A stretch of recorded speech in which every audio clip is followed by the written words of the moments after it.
Peace to the saints. I'm here to have a conversation about business and also to present some of the business opportunities that will be available for the members at patreon.com/the saint in the center, as well as all of our member sites. In the past, we've done these as member only live sessions, but I know that it'll be beneficial to more persons to be able to hear about the thinking that goes into business, the process of product-based business, some of the pitfalls that you might want to avoid. The truth of becoming wealthy and staying wealthy is being able to have a money machine, which is a term I like to use for a business that is going to be ongoing and continue providing for you over a lifetime. Today, we're often taught about get rich quick schemes, money grabs, and that's not new. Get rich quick schemes and scams and frauds have been around forever. But sadly, even with more education, and you would think humankind is advancing over time, people still fall for it. So you do not have a money machine if you do not have a source of revenue from a business typically that is reliable. This is one of the challenges that you would experience with, say, the stock market. You'd experience with bubble-based industries.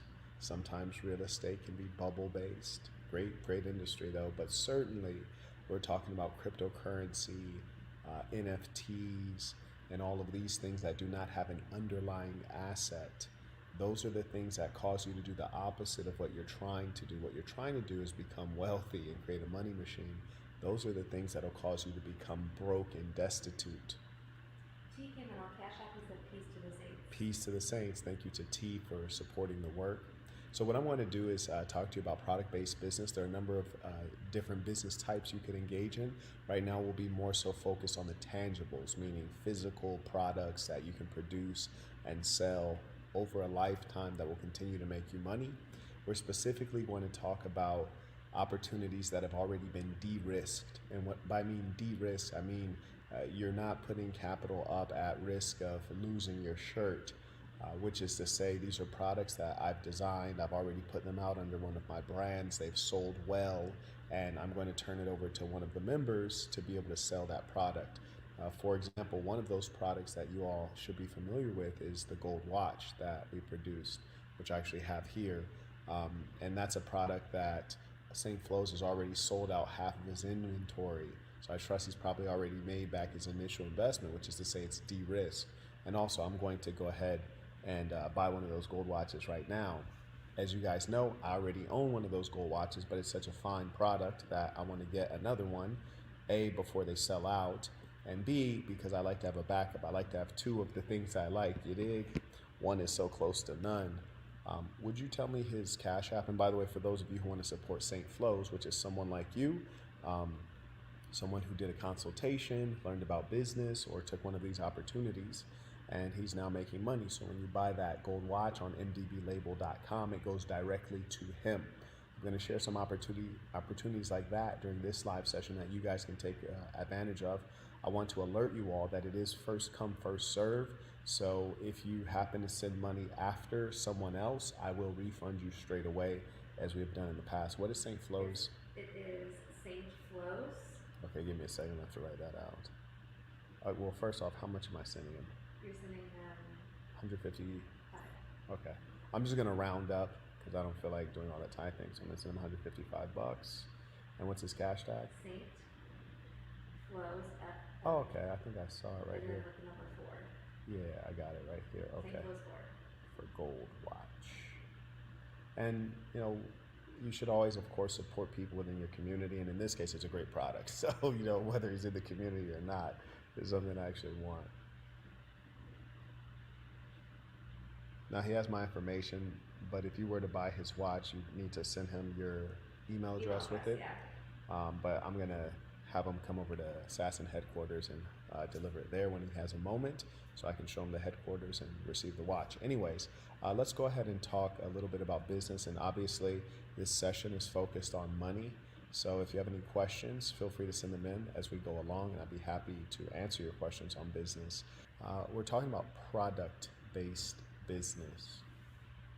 So what I want you to understand is that product based business is different than, say, a service based business, whereby you have to actually do the service.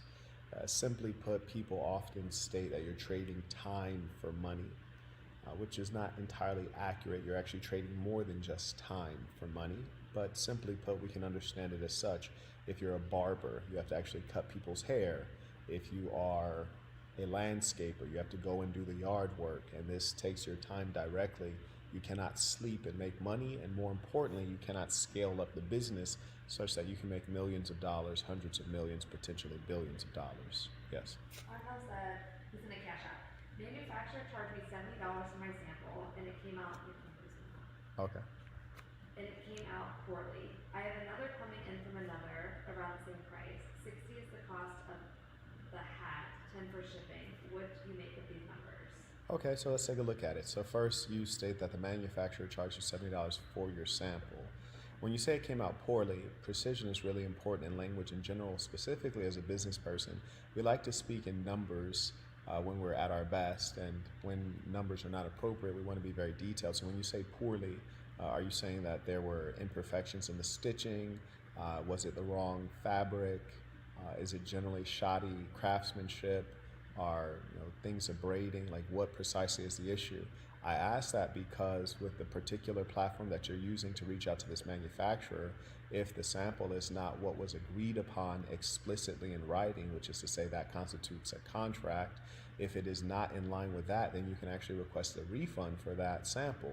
So that might be worth doing. Secondly, if you've viewed Conference 2 footage, and I hope that every single person on this, if you're not making millions of dollars already, you need to view Conference 2 footage. I think it's very low cost. I think it's like $70 or something like that, 79, I don't know. But the point is, you should check out Conference 2 footage because it takes you through the entire process.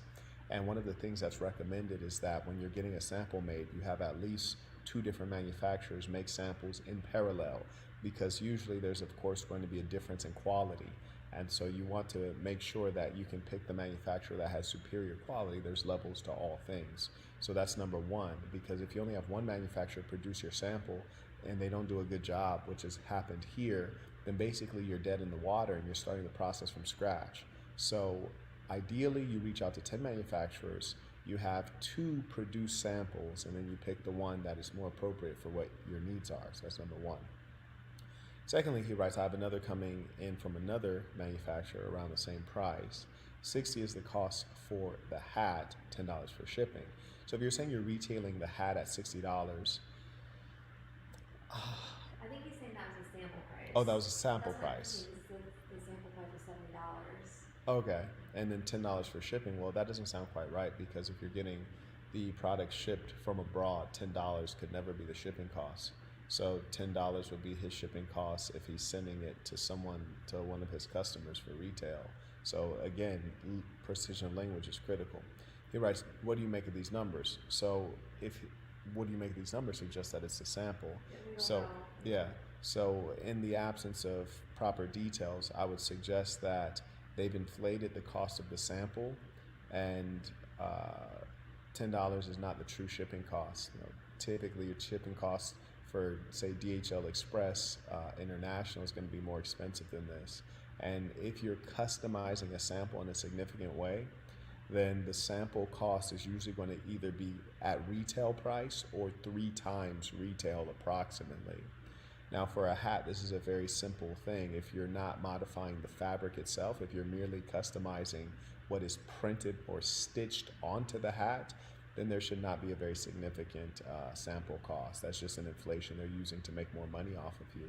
Furthermore, if your hat is merely a standard baseball cap, a dad cap, a flat brim cap, a trucker cap, all of these various standard types of caps, and the only thing that you're doing that is a customization is the stitching on the front of the hat, in that case, I recommend a different solution as opposed to using a manufacturer, and we could talk about that offline. Yeah, we can talk about that offline. There's much better options that are lower cost. Okay, we have Tommy said, peace to the saints. I hope you and the saints have been well. I have recently been diagnosed with ADHD, which has always hindered my focus on goals. Any advice on how to limit distractions as much as possible? Yes, you limit this. If you have ADHD, you limit the distractions in the same way that someone without ADHD limits distractions. The first thing you must do is have an understanding of yourself. This goes back to our 3 sentence Bible. Number one, be yourself. Number two, be good to yourself. Number three, be good to good people. In understanding yourself, for example, if you would look in my home, my walls are bare. I don't want distractions. I don't want things in my mind. I don't want external stimulus, you see. So that's one thing. Mostly my walls are bare. Number two, when you consider what is your chief distraction, usually the one that ails most of humankind in the modern society, which is the cellular device. And first thing I would do is turn off all of my notifications, put my phone on silent all of the time. And another thing that I've done is, you know how you have those different screens that you can swipe to? So I have my first screen only has one app on it, and that single app is my to-do list app. So when I open the phone, I usually see a blank screen with one app. It's my to-do list app, which therefore psychologically reminds me to take a look at that as opposed to the multitude of other things I could be taking a look at.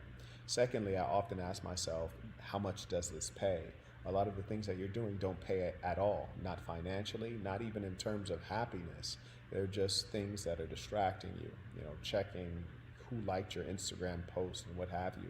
So those are all things that I would remove. Further, you'll notice on Instagram, you can check me out on Instagram at Marquette Devon if you drop that link in the chat. I don't follow anyone on Instagram because I know that I'm an easily distracted individual, perhaps no more than anyone else, but I require more focus. And so as a result, I'm not following anyone because mostly it's not like they're giving me inspiration. I wouldn't be looking at their Instagram gathering inspiration for a new business or to work harder or to achieve greater things. And for that reason, I've decided to engage with that technology according to my needs. So wake up every day with a goal and then let your actions be decided based on their alignment to that goal in a given day. And I would stay away from medication in as much as ADHD is one of those diagnoses that, unlike, say, blindness, may be subjective. And in as much as that's the case, I would not want to take a pharmaceutical to deal with something that might be a matter of willpower or subjectivity. Okay, we have Joseph sent tuition, Shout out to Joseph. and Tia said, thank you for discussing this topic. Peace to the saints. Peace to the saints, and shout out to all of the entrepreneurs. And looks like my cord connection is getting shiesty, huh? I have another one that's close if you can grab it. Oh, you think it's the adapter? Maybe. It's possible. Or put it in another spot. Yeah, so I'll just stop moving. Okay, carrying on. And again, send in your questions, comments as we go along, and we'll be happy to address them. Frankly, I know that if I was in this era as a young person, I would have been milking something like this. I didn't have the opportunity to speak with accomplished people because there's so many frauds in the world. Like, for example, I can't tell you how many direct messages I get every day, literally, from people who say, hey, I want to work with you, or hey, I have a business idea, hey, blah, blah, blah, blah, blah. And all it really is not them trying to work with me, it's them trying to make money off of me. And I understand the difference because I'm experienced. And there are a great many people like this who are not the real deal. For example, you would have recently heard of DJ Envy. He was partnering with some fat guy, and I don't even trust fat people in general. I mean, you can't manage your eating habits. How could you possibly manage a budget? How could you possibly manage anything of meaning? And you clearly don't have integrity. And what's worse, you don't have shame. Most of us decent human beings, we like to cover over or hide, our shortcomings. If you're a fat person, you have such little shame that you display your bad habits on your body itself. So, that's an unfortunate thing. But if you got suckered by that real estate fraud with DJ Envy and his fat comrade, then you chose to do that. You're trusting a fat person. That's foolish. Now, shout out to Darius. He writes, is it safe to travel to the capital of Yemen? I don't think so. Capital of Asmara, absolutely it is safe, but it's difficult to get a visa, and it's fairly analog, the process. Capital of Iran, Tehran, I think it's probably fine to travel to Tehran, truthfully. I don't think there will be a significant outbreak of war between Iran and America, not real war, just proxy war, which has been going on for quite some time. They're saying that the sound is low, so give me a second. Someone else has already said that too, but everyone else said it's fine. So if you're saying it's low, turn up your volume. Okay. I already asked people earlier, so All it's right. just a I couple just people. made a modification. Let me know if that's better, and I can turn up the internal microphone as well if folks need it a little louder. Carrying on. Caught up there? Yeah. Okay. So product-based business. This is real business, unlike NFTs or cryptocurrency, which is not business, or day trading, which is not business. So this is real business, my dear folks. And this is something that we've been doing for some time within the SaaS, and you'll notice on sasnbrand.com, on various websites that I own, you'll see products that are being produced by folks like you, and you guys are making the money. And I'm providing 2 more of these opportunities today for you all. So. And again, a reminder, the first person that sends the money in, they get the opportunity. If you are sent it after, you will get refunded. Yes, you'll be refunded, and I'll try to make sure that if the opportunities are not taken during the time of this video call, I will post in the comments, we'll pin the comment to let you know that the opportunity is indeed closed. So please do check the comments to make sure that you're not sending in money, because it just takes a bit of our time to initiate the refunds, but we always initiate them very quickly, mostly instantaneously. Okay, so the first thing is, here are the benefits to you. Number one, it's vetted manufacturers. You just heard one of the young men point out that he was searching for a manufacturer and he received a sample and it was of low quality, and that's fine. This is life. This is business. It gets like that, so to speak. But in this case, you have vetted manufacturers, and what I mean by vetted is that I've already made a number of products with them, and I've mass produced products with this given manufacturer. So I basically de-risk this opportunity for you already. For example, this beautiful timepiece right here, which is not currently being produced, but the manufacturer of this one, for St. Flo's, I provided him that manufacturer, so he didn't have to pay for a sample. He didn't have to wonder if it was going to be high quality product. It was already done. He didn't have to go through the expensive process, or potentially expensive process, of getting different manufacturers. And the reason the process might be more or less expensive is, like, for example, the gentleman earlier was speaking of a hat. Well, that's very low cost to get a sample made. When you're speaking of jewelry like this, which is fully custom, then that's more expensive. You have what's called a mold cost. A mold means they're opening up a mold to create a unique shape for something that might be metal or a plastic, or something that has to be created uniquely for you. It's a mold fee, so that's generally expensive. The good news is, once you pay your mold fee for your sample, then that same mold can be used to produce for mass production. Secondly, the design is provided.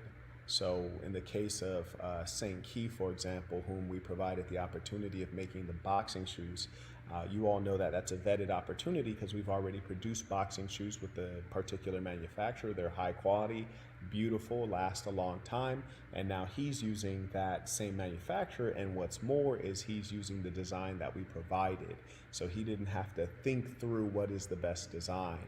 And so we've provided him the best in design in the boxing shoe industry, truly. Then the last piece is business guidance.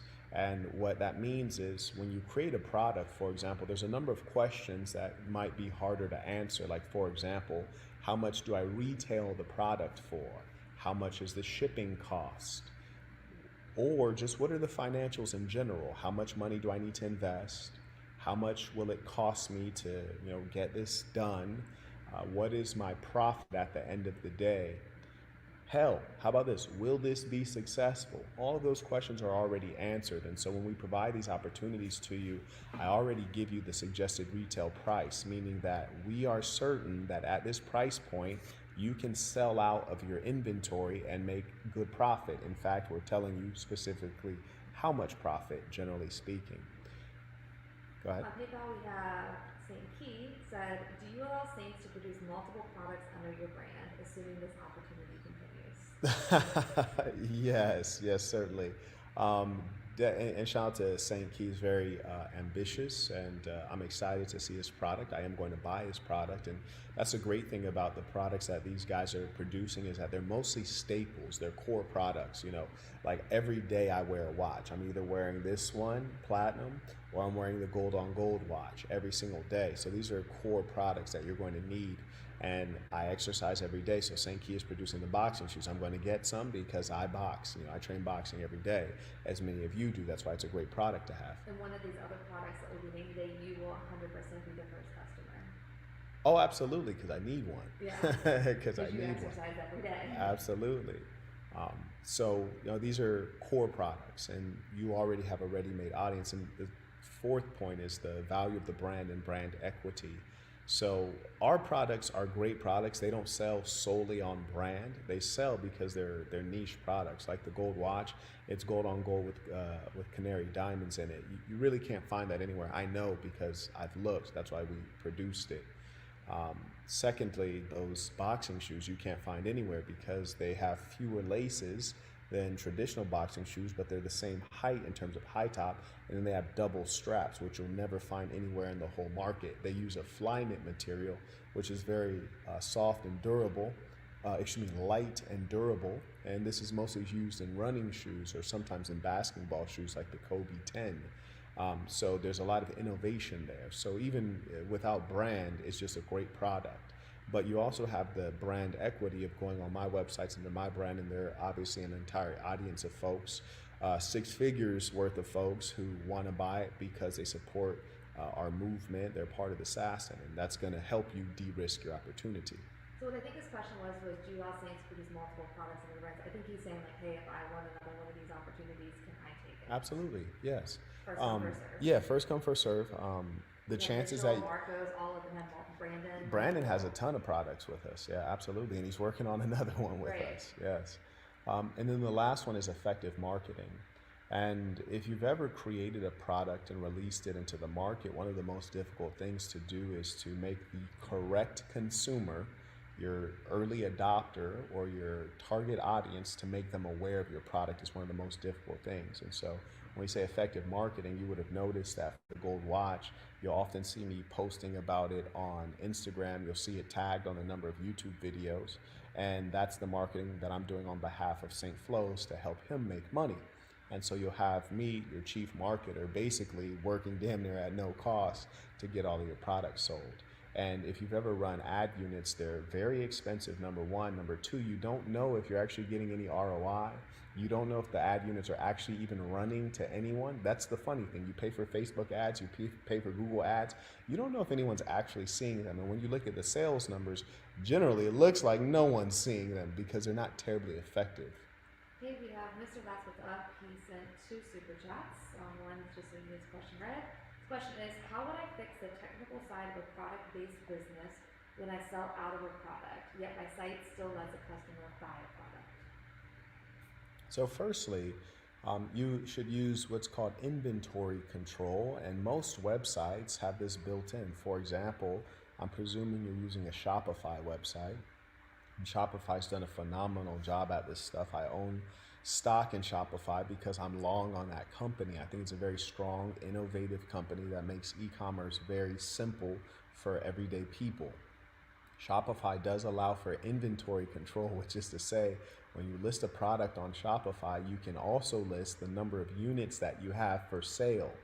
And once you do that and those units are exhausted, then it will then list that product as sold out. This happens to me all the time, particularly with some of the garments that I have for women. If you go to manandwomanbrand.com, there are a number of items for women that are completely sold out, and it just stops selling them once they're exhausted. For example, I sold like a women's hoodie dress, right? Like it's like a thick cotton hoodie in the form of a dress. It's a beautiful product, and it sold out. Once it had sold initially to 2 women, they got it, they loved the quality, told their friends, it sold out. And I wasn't even aware of this until I got an email like, hey, I want to get this for someone.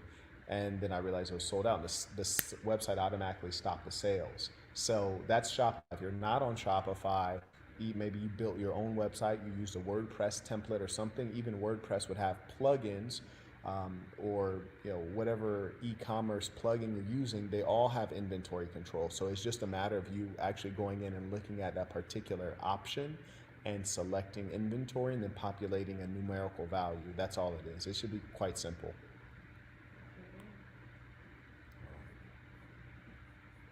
Okay. I want to acknowledge this one just because it's first time for Kareem said first time sitting tuition, long overdue. Shout out to the Saints. Shout out to Kareem. I appreciate you. And especially in business, you have to do things that are different. You have to do new things. You have to take risks. So I commend you for doing that. And that builds the muscle and the habit of doing new things, the key to success. We have Jake just became a patron. Shout out to Jake. We welcome you warmly. Oh yeah, and that's another thing we do want to remind you all of is that I'm sharing this opportunity publicly, but only members can utilize this opportunity. What you should understand is that a number of things that we do is to take care of our own, and you know, to me, it does matter who gets these opportunities. So these are for members. If you are not a member, you would need to become a member before you can take any of these opportunities. So I'm sharing with you guys so that you can get the knowledge and know-how.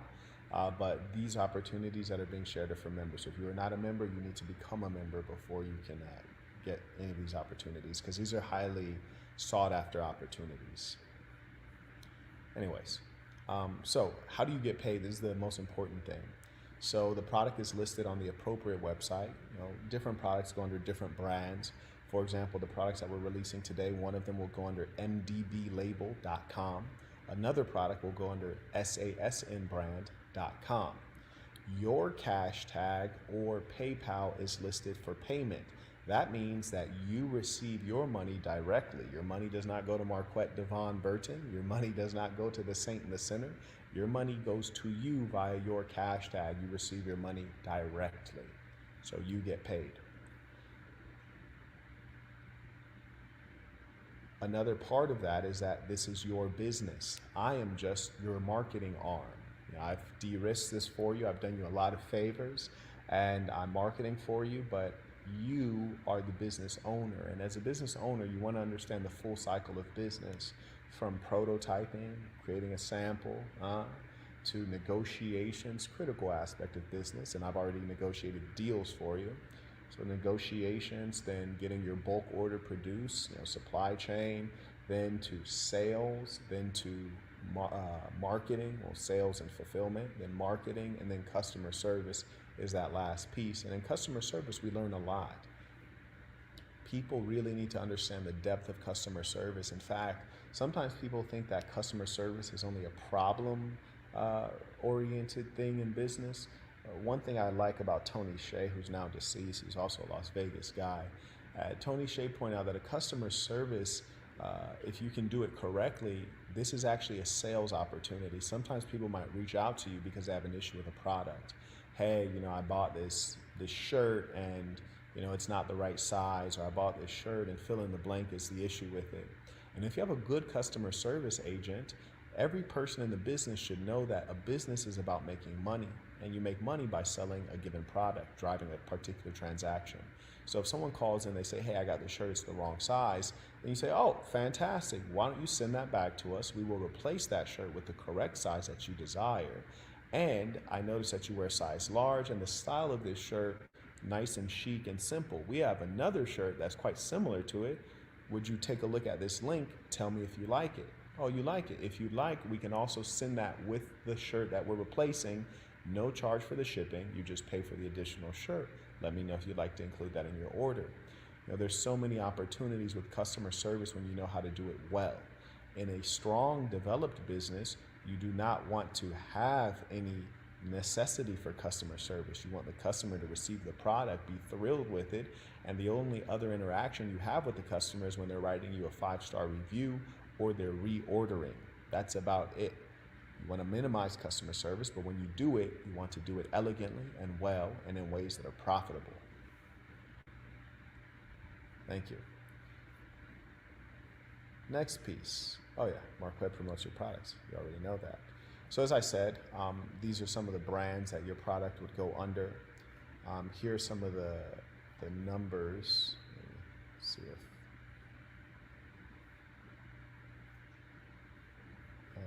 give me a second. I'll just talk you through the numbers real quick.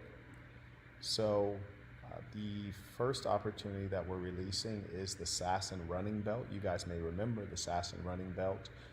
This is a product, what was it, 2 years ago? More than 2 years now? It's been more than 2 years, yeah. Yes, it's been more than 2 years since this product has been released. When we did do the product, how many units did we do on the first run? 200 units. So on the first run of this product, we did 200 units. It was over 2 years ago, and we sold out all of the units. It's a great product. It's a very simple running belt. Many of you might still have it. You might own it 2 years ago.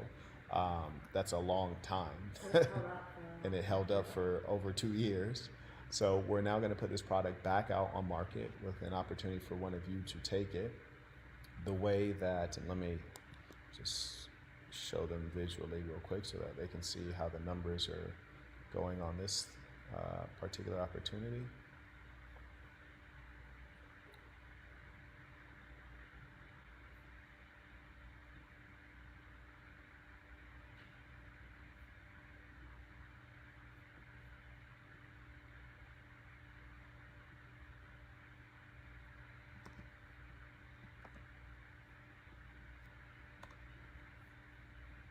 While you're doing that, we have Tamir sending cash apps a piece to the Saints overdue support for these valuable streams.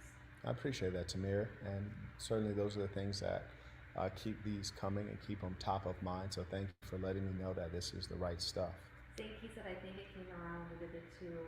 Absolutely, absolutely. Yes, we did the 2 mile. Was it 2 miles and 20 minutes, maybe? 2 miles and 20 minutes? Okay. Or 2 miles a day for 20 days, something. Yeah, I can't remember what it was precisely, but that's exactly when it was released. It was released before that, actually. Okay, and we'll be having another one because I want all of the Saints who are going to be coming on the men's trip to be in good shape. And one thing I want you all to know, for those who will be on the men's 2024 trip, I absolutely love the runs in that country because you get to see all kinds of things while you're running. You get to see rice fields, you get to see farmers, you get to see oxen, you get to see traditional Asian culture, modern. It's just a beautiful run. So I want everyone to be in good shape because we will be getting our work in during that trip. You said, and it's warm? Yes. That's a beautiful part. Yeah, so bring your water. Okay, so here's the running belt right here. It'll go under the Sasson brand. The minimum order quantity will be 200 pieces. The price per piece will be $2.85 is what you're going to spend. And what is this figure here? Okay, so the total cost of your MOQ is $570. Maybe so we can see. We make the screen bigger. And Oh, is the screen not? Okay, thank you. You can't do that? I just did it, but I think you can do it as well. Okay, so the deposit is 30% of the MOQ cost. So for your bulk order to get 200 of these things, you're gonna pay $570. To get them started on it, you pay $171. You actually don't have to pay all the money up front. The shipping costs with express shipping, which is ideal, so it's going to come faster, will not be sea freight. This will be $180. Then the suggested retail, meaning how much you sell this to the consumer, is $21.99 and $4.99 shipping. It's a great price because it's a great product. So it's very well priced. The consumer will be happy to get it. The platform fee, which is what you pay to go on the platform and get your design, branding, marketing, and all that stuff taken care of. Your platform fee is it this figure right here? Yes. Okay, it's $1,025.24. That's what you pay up front to take this opportunity. So again, for those who want this opportunity, you'll send that to the Cash App. The first person to do that, you have secured this opportunity. It is yours exclusively. The total investment, meaning all of the money that you will put in to push this business out, is $1,775.24. That's including your platform fee. That's not what you're going to pay straight away. I'm just letting you know at the end of the day, when the dust settles, the money that you put in will be $1,775.24. The total money you will receive from the proceeds of sales, the total money received will be $5,396. $5,396. So about $5,400 is the total amount received. What is your profit? How much money do you make from this product? You will make approximately you will make $3,620.76. So that is your profit, meaning after you've subtracted out your expenses, you will have an additional $3,620. So I will give some time for any questions, comments about this deal.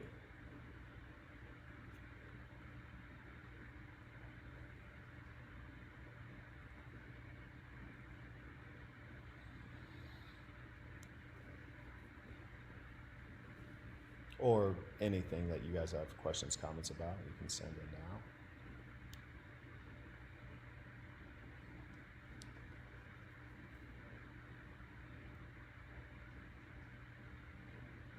And we're only releasing 2 deals today, correct?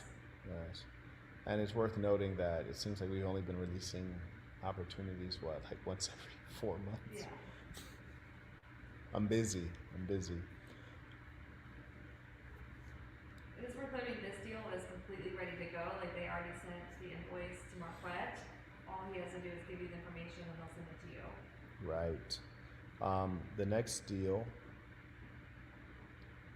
this is one that you know is all love, because this one is going to sell out very quickly. HD's in the chat saying, I'll take the velvet shirt. Yeah, well, Look at the numbers and send the cash app. yeah, well, I'm about to share the numbers right now for the velvet shirt. And the velvet shirt is one that pretty much is going to sell out maybe quicker than any other product ever. We've sold out a number of products same day. I think the first time we did the hand wraps, did we sell it within like 36 hours? Yeah. Yes. So this one is probably going to sell out extraordinarily quickly, which lets you know that this is obviously something that I'm doing out of love, because a product that sells out is like, well, I could just sell it myself, right? I could take it on pre-order, sell it out completely, and be done with it. But I'm doing this because I want you all to get the experience of doing business, because that's important to me that you all learn to do for self and you get the de-risked experience. So here is, give me a second to pull up the next one. Let me put the camera just on me, or rather the view just on me. Okay, thank you. I can't see, that's why I asked you to do it.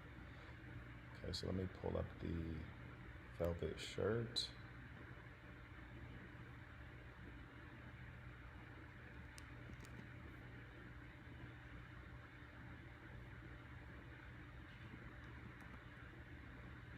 Okay, and the velvet shirt, let me see if my guy got back to me, my manufacturer. And admittedly, this manufacturer is very temperamental. That's why this one is taking a while, but they produce the best velvet that I like. This guy's a bit slow, so heads up, you're dealing with a slower manufacturer, but this is indeed the one who has the good quality.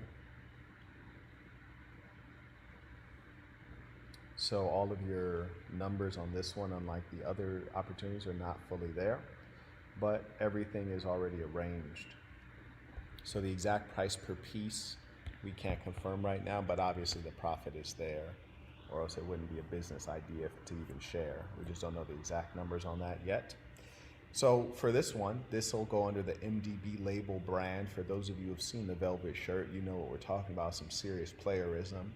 For those of you who haven't seen it, I'm not even going to take the time to show you, because I already know this opportunity is going to get taken ASAP, so there's no need to make it more enticing. It's already very enticing. So anyways, this will go under the MDB label brand, so that'll be mdblabel.com. Secondly, the minimum order quantity for this one is 200 pieces, so that'll be 200 long sleeve shirts. They'll be in the colors of black, solid black, and then in the color of red, solid red. So it'll be 100 velvet red, 100 velvet black. The suggested retail is $49.99. That includes shipping. So that is the total cost that the consumer would pay, $49.99, including shipping. And then the platform fee for that one is $1,899.62. The total money received, that you will receive, is approximately, I should say on all of these numbers, approximately $9,998. Your profit, meaning the money that will be what you gained in addition to your investment, your profit will be $4,000, excuse me, subtracting out your investment. Your profit will be $4,803. So basically $4,800. So Yes. what is the amount they need to send to cash out? It is $1,899.62. And the person asked for the Put cash that out down. is going across the bottom of the screen. I also just put the total amount and the cash tag in the chat. Whoever sends it first gets the opportunity. Correct. And I will then connect you with the manufacturer to work through that deal. What you'll need to do is just have them send over the price per piece. Okay, we have Hector just sent them out. So Okay, it's velvet done. shirt's done. It's done. And it looks like St. Key just sent the amount for the running belts.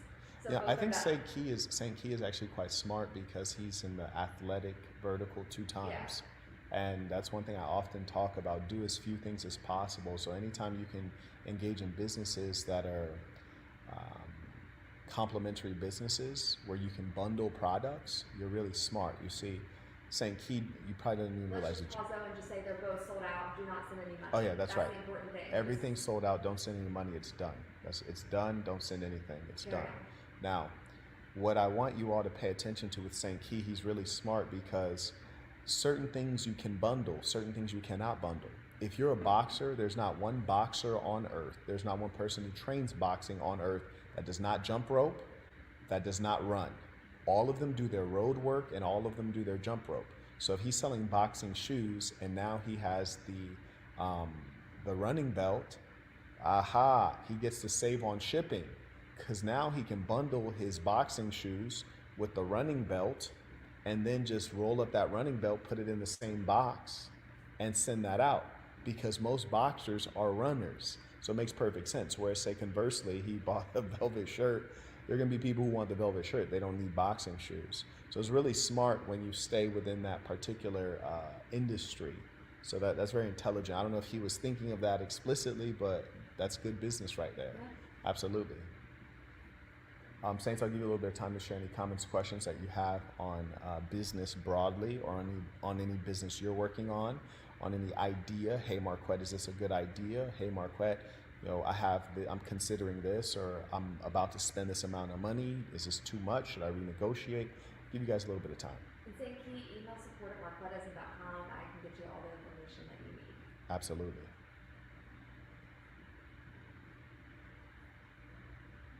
Now, the thumbnail, if you guys were wondering, I was at a charitable event in Washington, D.C. that I typically go to annually. And I was there with a buddy of mine. He's a CEO of a large company in Brazil. And his company does a lot of big deals, business to government, B2G. And so we're sitting there and we're doing kind of like a challenge, and we're getting these little cards, but we're on opposite teams, right? So we're basically against each other. And it was just funny how, this photographer that was there, filming all the CEOs doing these activities, he caught like a beautiful moment. But what it reminds me of is the fact that, as they say, birds of a feather flock together, and there's a lot of common traits among bosses, among that personality type. And so we basically are both essentially playing poker against each other. We're looking at our card, knowing that we have to vanquish the other person. We're both friends, and we turn and look at each other, smiling, knowing that we're gonna have to stick a knife in the other person. It's just funny because, at a certain level, that's the nature of business, and that's the nature of high-level conflict. So it was quite funny. But when you look at us, we're actually quite mirrored in terms of each other. We're both sitting in the same position. We turn, make the same no-teeth smile, and we're probably thinking the same thing, which is, I'm about to body you. So, when you put CEOs against one another, you have highly competitive personalities that really want to win at all costs, but are also the same kind of person. And so really, I encourage you all to be among those who bring out the best in you in true competition, and meaning to strive together, men that you could measure yourself up against, not in a jealous way, but in a way that inspires you and keeps you going, and also men that let you know what the standard is, right? Like, you see us both, we're wearing business suits, we're properly shaved. This is how you operate at that level. You don't operate in sweats. I don't care what any of these imbeciles on on your TikTok reels tell you like, oh, real bosses wear sweats. No, real bosses don't wear sweats. That's complete nonsense. You caught up? Someone's gonna cash out. He said the question's gonna be in the chat. I'm just waiting for that Okay. right now. We have Tia said, what are your thoughts on service-based business? We have lots of videos on that. Yeah, service-based business is a fine place to start, but I would try to transition out of it as quickly as possible. Even in product-based business, I'm asking myself, how do I reduce the amount of time that I'm investing? And how do I remove myself from the business such that the business operates as a system that does not require me? So service-based businesses usually position the individual as like the talent. You don't really want to be the talent, which is to say, if you went to a Bad Bunny concert, well, it's not a concert unless Bad Bunny is there, right? So he has to be there. He can't be on holiday and you go to a Bad Bunny concert. Conversely, if you go to an Apple store, even when Steve Jobs was alive, Steve Jobs wasn't in the store, but you can still buy that iPhone for $2,000 damn near. You can still buy a Mac computer for $3,000-$4,000, and he makes the money. He's not the talent. He's organized the system. He doesn't need to be there. He can be in the south of France while you're in there shopping inside of his store. Conversely, Bad Bunny, he's in a service-based business. He's the talent. He has to be there on stage performing. And that's the same thing that is true of every service-based business, which is why these are less than ideal businesses. Jonathan said, I'm considering selling a product under one of your brands. How do I inquire about a product I would like to start with? Still need to finish Conference 2 footage and Bosch U, so it will be after that. Absolutely, and you're a wise man to gather knowledge before taking action, but you're gathering very targeted knowledge that is specifically about product-based business and specifically about entrepreneurship. A lot of times we see people reading, and reading is fine, but you should read with a purpose, right? So I think I commend you for that, and I recommend everyone definitely take Conference 2 footage if you're looking at product-based business. And if you want to be a boss in general, a boss of yourself, and you want to learn specifically self-improvement, that's going to help you be more productive, and the facts of entrepreneurship that'll help you in all businesses, take on Boss University. So highly recommend it. Now, with regards to selling under one of my brands, the opportunities that we've given today are vetted opportunities, meaning that none of these products are new. Every last one of these products we've already sold and or people have requested them. Like for example, if you look on the community tab, we already know what sizes you need for the velvet shirt. Who got the velvet shirt? Hector. So did he give us his email address? We have it. Okay, we have it. Okay, great. Yeah, so Hector, remember, I need to send you those sizes because I already know what the sizes are. Because we took a poll on the YouTube community tab. Over 800 people sent in their sizes for the velvet shirt. Over 800 people. You're only making 200 shirts. So you should be able to sell this thing out relatively quickly. And you know precisely what the sizes are. So it's quite beautifully de-risked. Is the heater on in here? I'm not sure. If the heater's not on. For Heater's sure. not on. It just might not be on AC. Okay, that's amazing. Would you be kind enough to turn on the AC? Yeah, I'll turn it on real quick. Give me a second, gentlemen. You can go ahead and tell me what the next question is. Okay, we have Normal Type. He went ahead and sent an additional super chat to have this read. He said, self-braiding machine for afro hair. Good idea.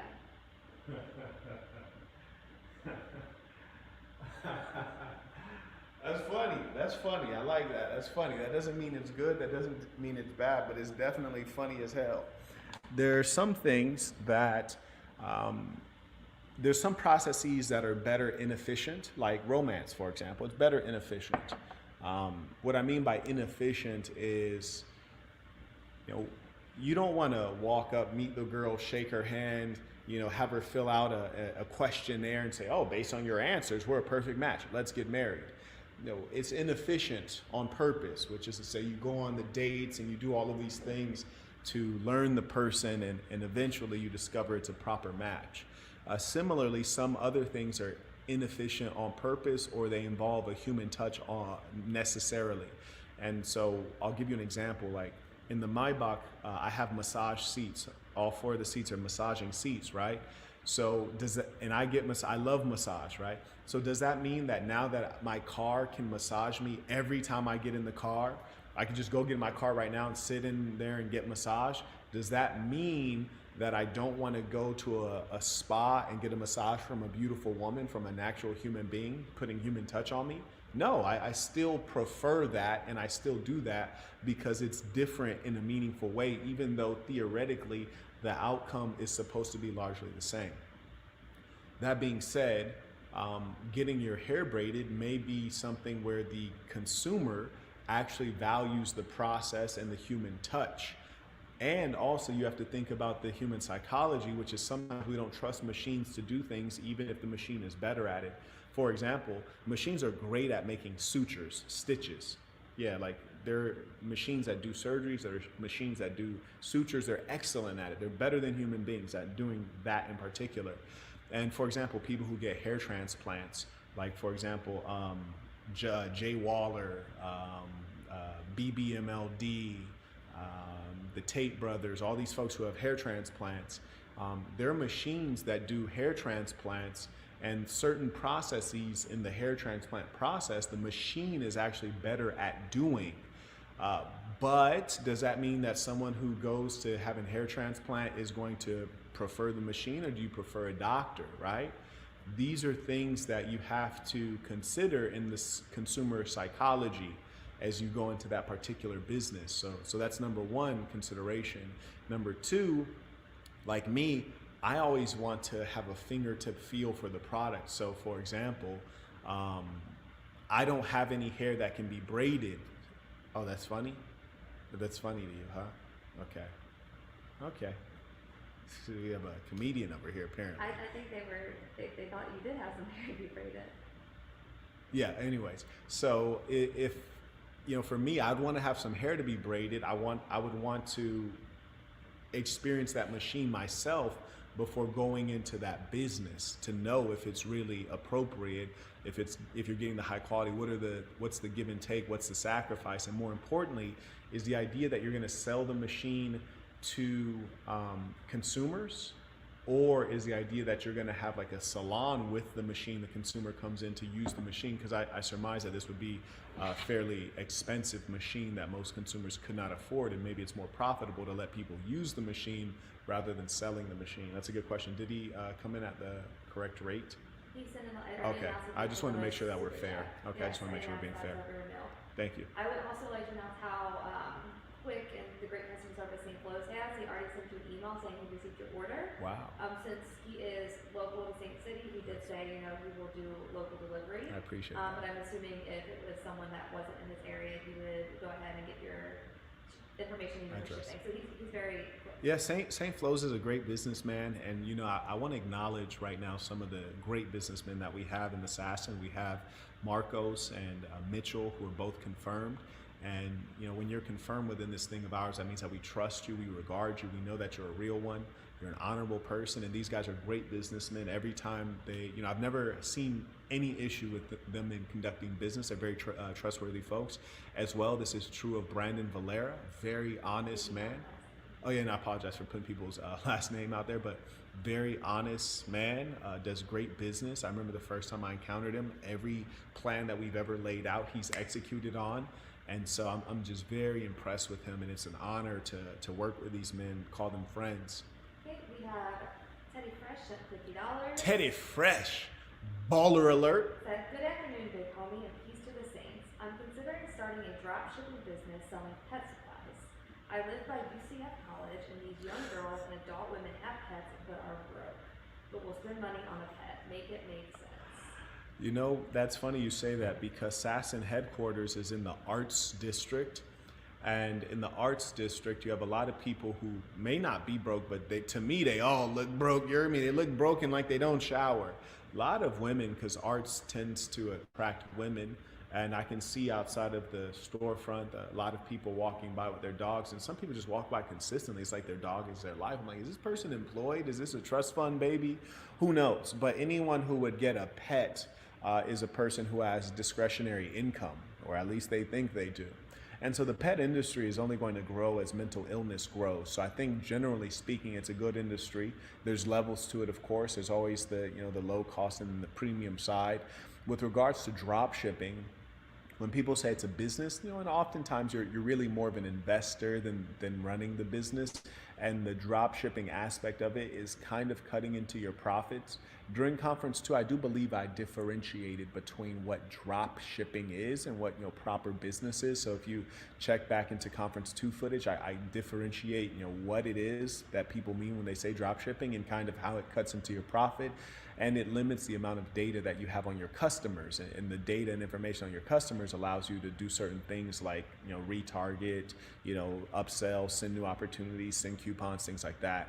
And also you're oftentimes removing the customer service layer, and in your customer service you kind of learn about the flaws of your product, you learn about how to improve your product, you get to hear ideas for how to innovate.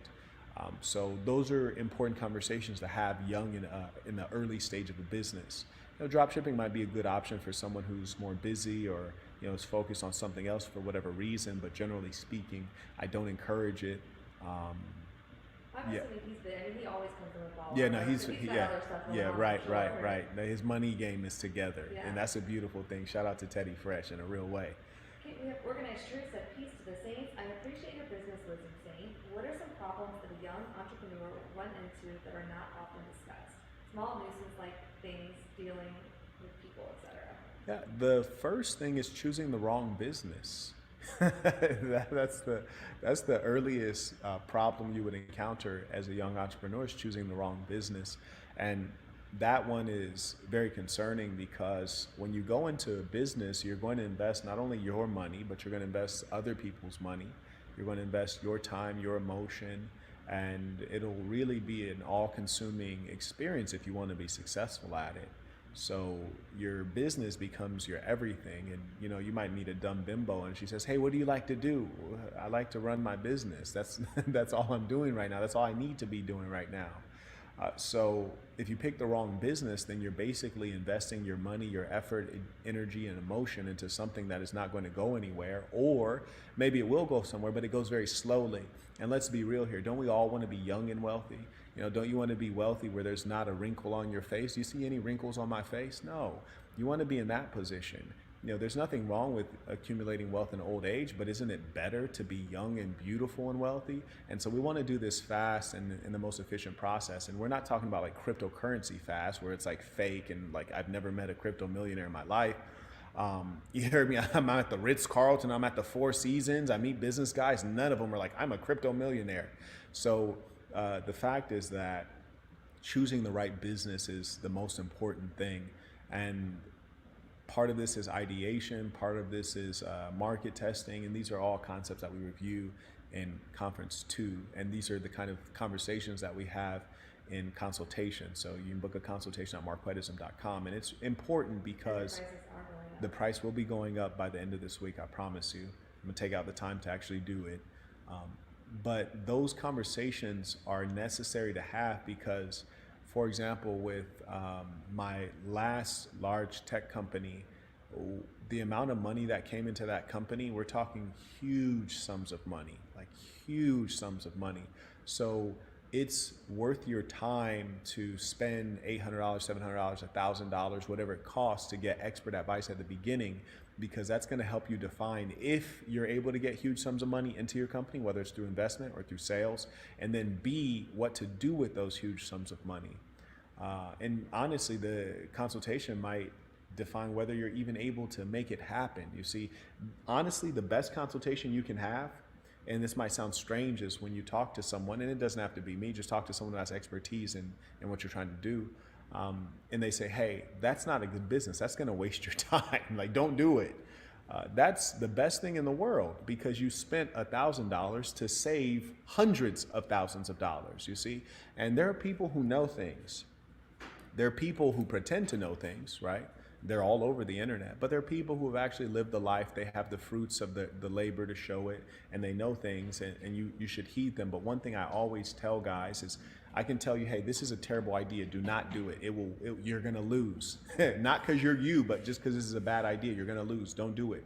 So there's that. Then there's, hey, I don't think this is a great thing to do, but it can work. It can work. Might work slowly. It can work. I don't have expertise in this. I'm doubtful. It can work. And then there's, hey man, this is a green light, bruh. Like, matter of fact, let's hurry up and finish this consultation so you can get going. This is a green light. This is a win right here. There have been a number, like I've given people each of those stories. I've told people, hey man, don't do this. This is a bad idea. I'm saving you money. Don't do it. Hey, this might work. I recommend against it, but if you feel passionate, go forward and I'll support you with whatever kind of strategy you need. And then there's the other, like, hey man, this is a green light. You need to get going on this, man. This is good. You won. I've done all of those. I've been in all those situations with people who come to me for paid advice, expert advice. And like, there was one particular young man, I said, hey, this is a green light. This is a great product. And after the consultation, I remember a couple months go by and then I needed that very product. So rather than go into, Saks Fifth Avenue or Nordstrom to get this product, I shot the saying a message on email. I said, hey man, did you finish that product? Because I need one. I want to buy one. I want to buy a couple. I want to buy one for myself and one for so-and-so. And he's like, oh no, I didn't do it. And I was like, Now mind you, I'd almost do it myself if I had more time. I don't have the time. I'm only, human beings only live about 100 years. I got other things I'm working on. You can't do everything. But it was such a great product, and I thought he'd be very successful with it. I told him, you got a green light, and then he didn't do anything, and that's fine. That's his choice. Maybe he had things going on. I don't know. But the fact is that it's worth knowing that and getting that confidence from someone who's sure. Thank you for that question, Saint. Okay, Riley said, are you able to review websites on the live, or is that a separate stream piece? I'd love to. Send the link. I'd love to, Riley, and I'll tell you why. And you'll get a great value for this. He's paying $10 to get this done. He's a smart man. He won. Shout out to Riley. But I'd love to because most websites suck from a business and from a design perspective. For example, Craigslist is one great example of a website that's not beautiful, but it's effective. And for that reason, it doesn't need to be beautiful. You guys have probably seen Craigslist. It's atrocious. It looks like it was made in 1999, and it probably was. And it hasn't changed much since 1999, and it doesn't need to because it gets the job done. Understanding design and aesthetic is important, but most importantly, understanding how to drive a transaction is even more important. And so I'd be happy to do a quick review of your website. Please do take notes and share these pieces of guidance with your development and design team. And I did let Riley know to send the link to the email going at the bottom of the screen. Thank you. Okay, we have L Fresh Sinatra said, if you received $1 million, would you get into buying property for cash flow? Plus, would you buy a car with that capital or lease a vehicle? Thanks, peace to the saints. So when you say buy a property for cash flow, if you have $1 million, you already have cash flow, right? Yeah. Yeah, if you have $1 million, you have cash flow. If you have $1 million in cash, and let me alert you, a lot of the people you hear say that they're wealthy, they don't have cash. They might have assets, they might have things that they've bought, or they might have equity, but they rarely have cash. Cash is king. Cash is a great thing. So number one, would I get into buying properties for cash? Would I get into buying properties? Yes. Would I buy them for cash? Generally, no. I'd want to get loans such that I can turn $1 million in cash into $50 million, right? You got $1 million in cash, you can get $50 million in loans, no problem. And then we can buy a lot more property. So generally, no, I'd want to use that $1 million, go to a bank, arrange a deal, get $50 million, and then use that to purchase more properties. The only property I would buy in cash is a distressed property that's way priced undervalue. That I would do, but generally no, I'd want to get the loan. Secondly, with regards to a car, I would lease the car, 3-year lease top, so I can trade it in and get something new and fly, the latest stuff, because that's what I like to ride in. Thank you for that question. We have Xavier said, I have a jewelry business focusing on grills. This is like a service as well as a product, but do you have insight on how to transition this into a product-based business and a money machine? Absolutely. So number one, when you say it's a service, it's only a service if you're actually the person that's creating the grill by hand, or you're taking the mold of the teeth. So if you're taking the mold of the teeth or creating the grill by hand, then yeah, it's a service business because you're in the business. And so your chief question is, number one, How is sales, right? We always want to look at sales. Okay, so if sales are good, how do we grow sales? Okay, we're growing sales. Then we're asking ourselves, well, how do we grow profitability? Profitability, meaning how do we grow the amount of profit we make per sale, right? So say you make one sale for $100, but only $20 is profit, right?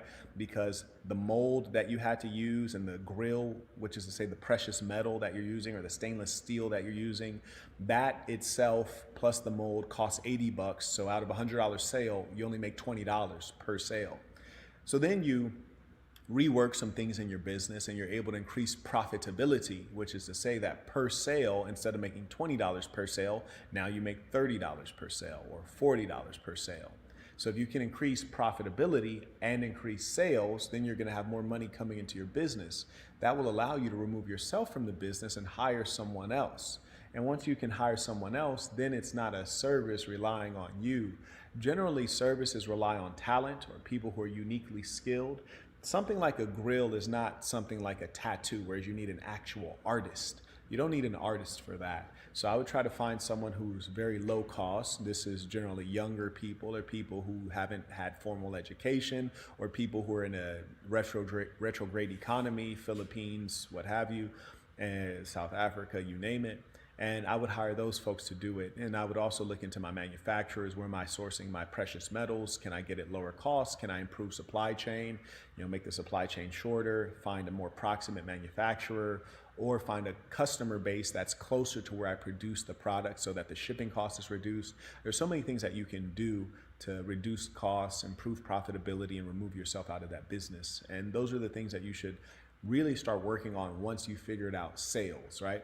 Sales is core. If you haven't figured out sales, then you don't have anything. But once you figured out sales, then I'd go on to figuring out profitability. Then once I figured out profitability and improved supply chain, then I would start working on removing myself from that business.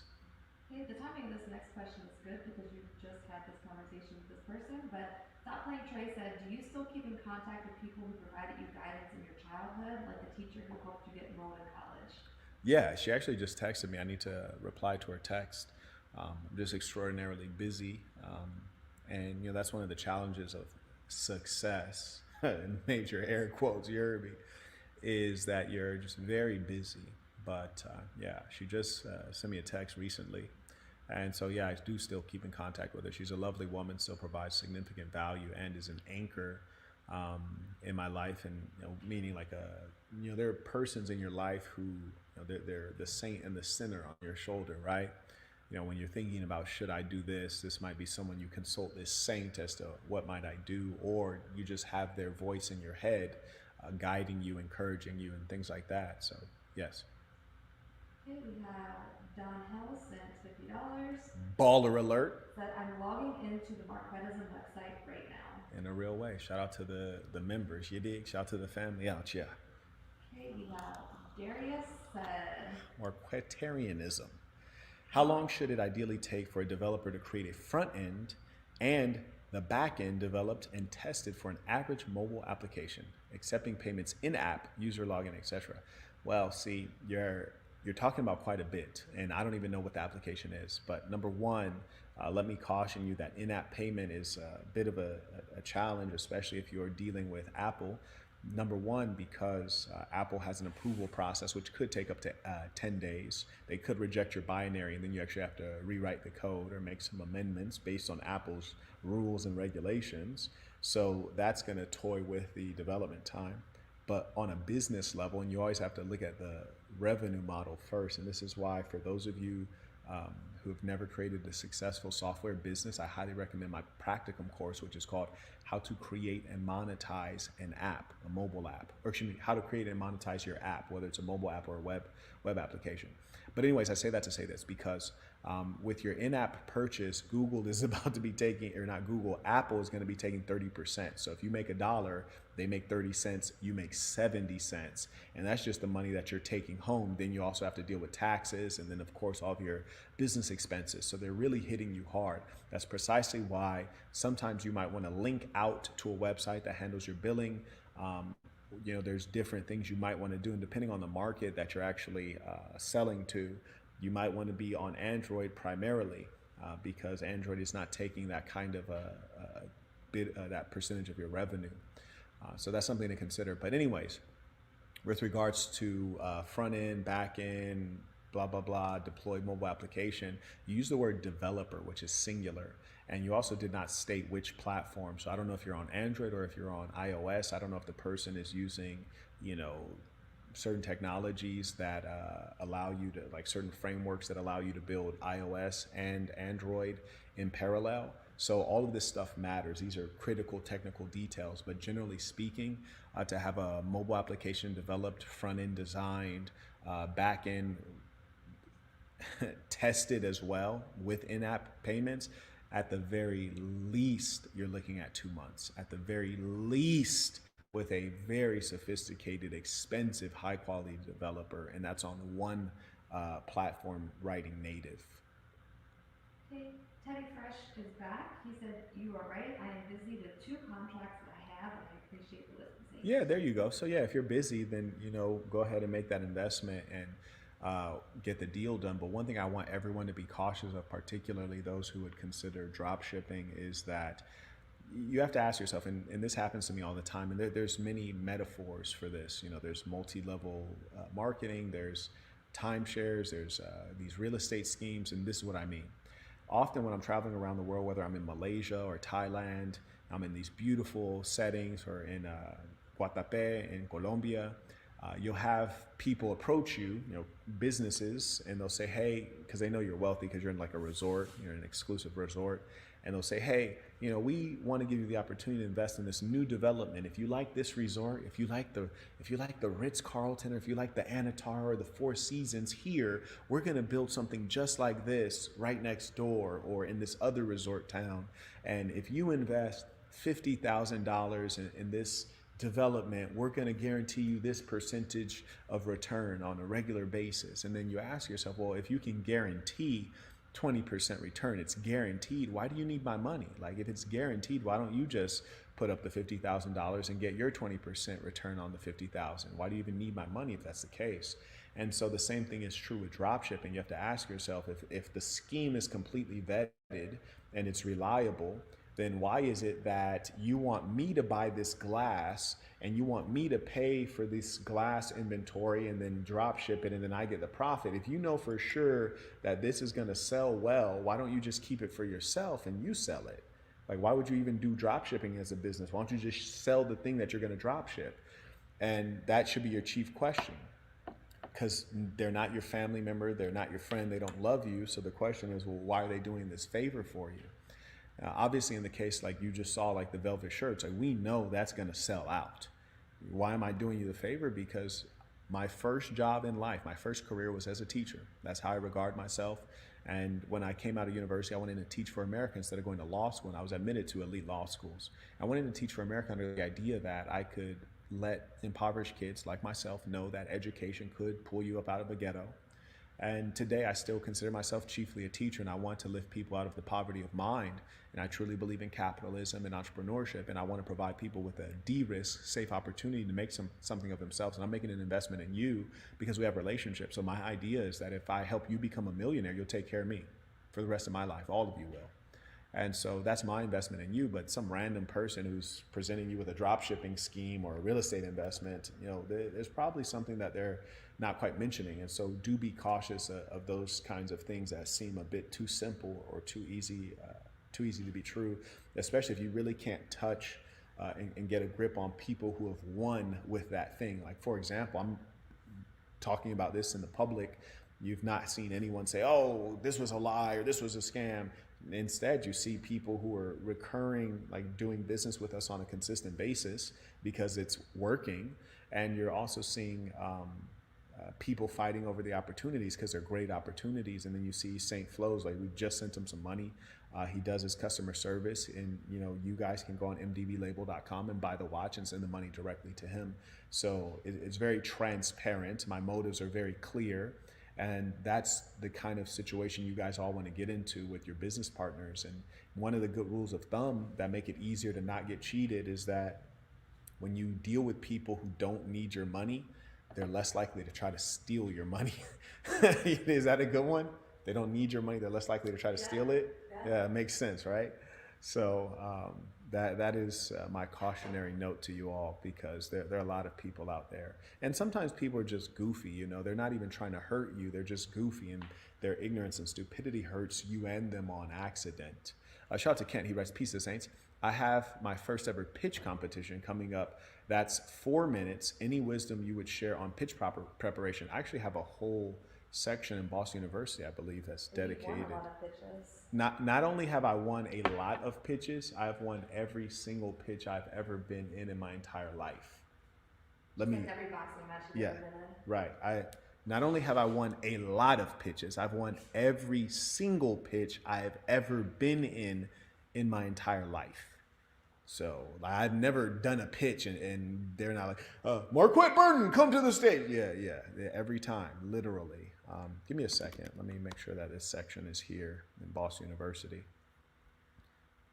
Because a pitch is the first most important thing about the pitch is what you say, what you choose to say and what you choose not to say. Most people are terrible at this. Even the pitch coaches, they're terrible at this. It's kind of the same thing with public speaking. I kid you not, you take a course on public speaking, the people giving the course are terrible public speakers. You're like, what is this? This is nonsense. I'm looking through Boston University right now. I've really not shared much of what's involved in it. But let's see. So here's the section on starting a business. Let's see what we have here. So we have the first lesson entitled "Everyone is Lying and Cheating." The second lesson is Marquettian Business Model Canvas. That is gold. Trust me. That simplifies the process of business so much. Makes it very clear. What do I need to do today? The third lesson is Starting a Business Presentation 1. Fourth lesson is Customer Segments, Defining an Early Adopter. Lesson 1, 2, 3, 4, 5 is Starting a Business Presentation 2, Revenue Models, which is to say, how do you make money? What are the different ways you can make money in a business? And the next lesson is Product Pricing Strategy. There are different ways to price things. You guys might be aware, right? But you can rent out something, you can have a subscription, you could have a one-time purchase, you can have a freemium model, you can have add-ons, there's just an infinite number of pricing things. Then the lesson after that is entitled Starting Business Presentation 3, Calculating Break Even and Writing Investor Pitch. There you go. So that second to last lesson in the business section of Boston University. And then the last one is a template for defining customer problem for B2B ventures.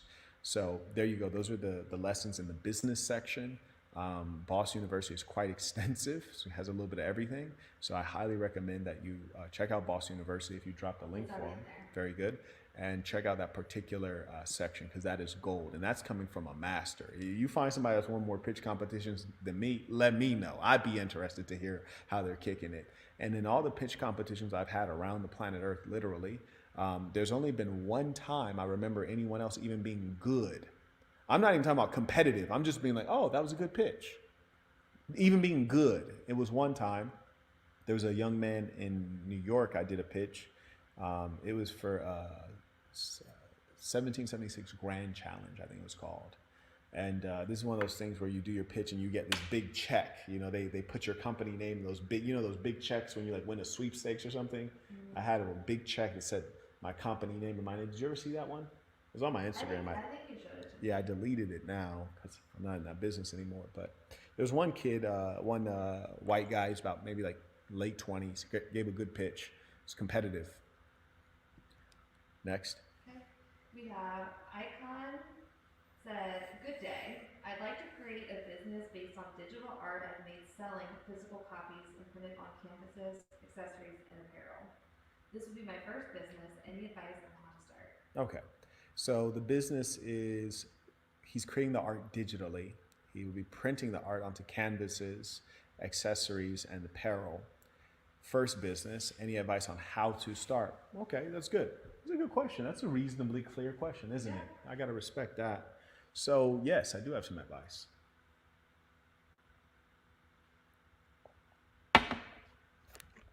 Number one, congratulations on your intention. As you guys can see in the background, I moved my studio to a separate place. But anyways, congratulations on your intention. That's very good. One thing I always remind is simplicity in all things, especially in business. So in business, you should be asking yourself, where do I start? Well, you start with one a lead product, which is to say, what is the thing that is most likely to sell? So one, I'd be curious to see your art. If you have any of it that we can look at, feel free to drop the link. We'll take a look real quick and see what medium is most appropriate for your art. And what I mean is this: some things look good on a t-shirt, some things look ugly on a t-shirt. It's inappropriate. Like, for example, can you remind, hello? Okay. Anyways, for example, I have this thing in Boss University. It's called Pyramids of Truth, and I elaborate and explain what it is. It's an infographic. That infographic would look good on a canvas, but it would not look good on a t-shirt. So similarly, art is the same way.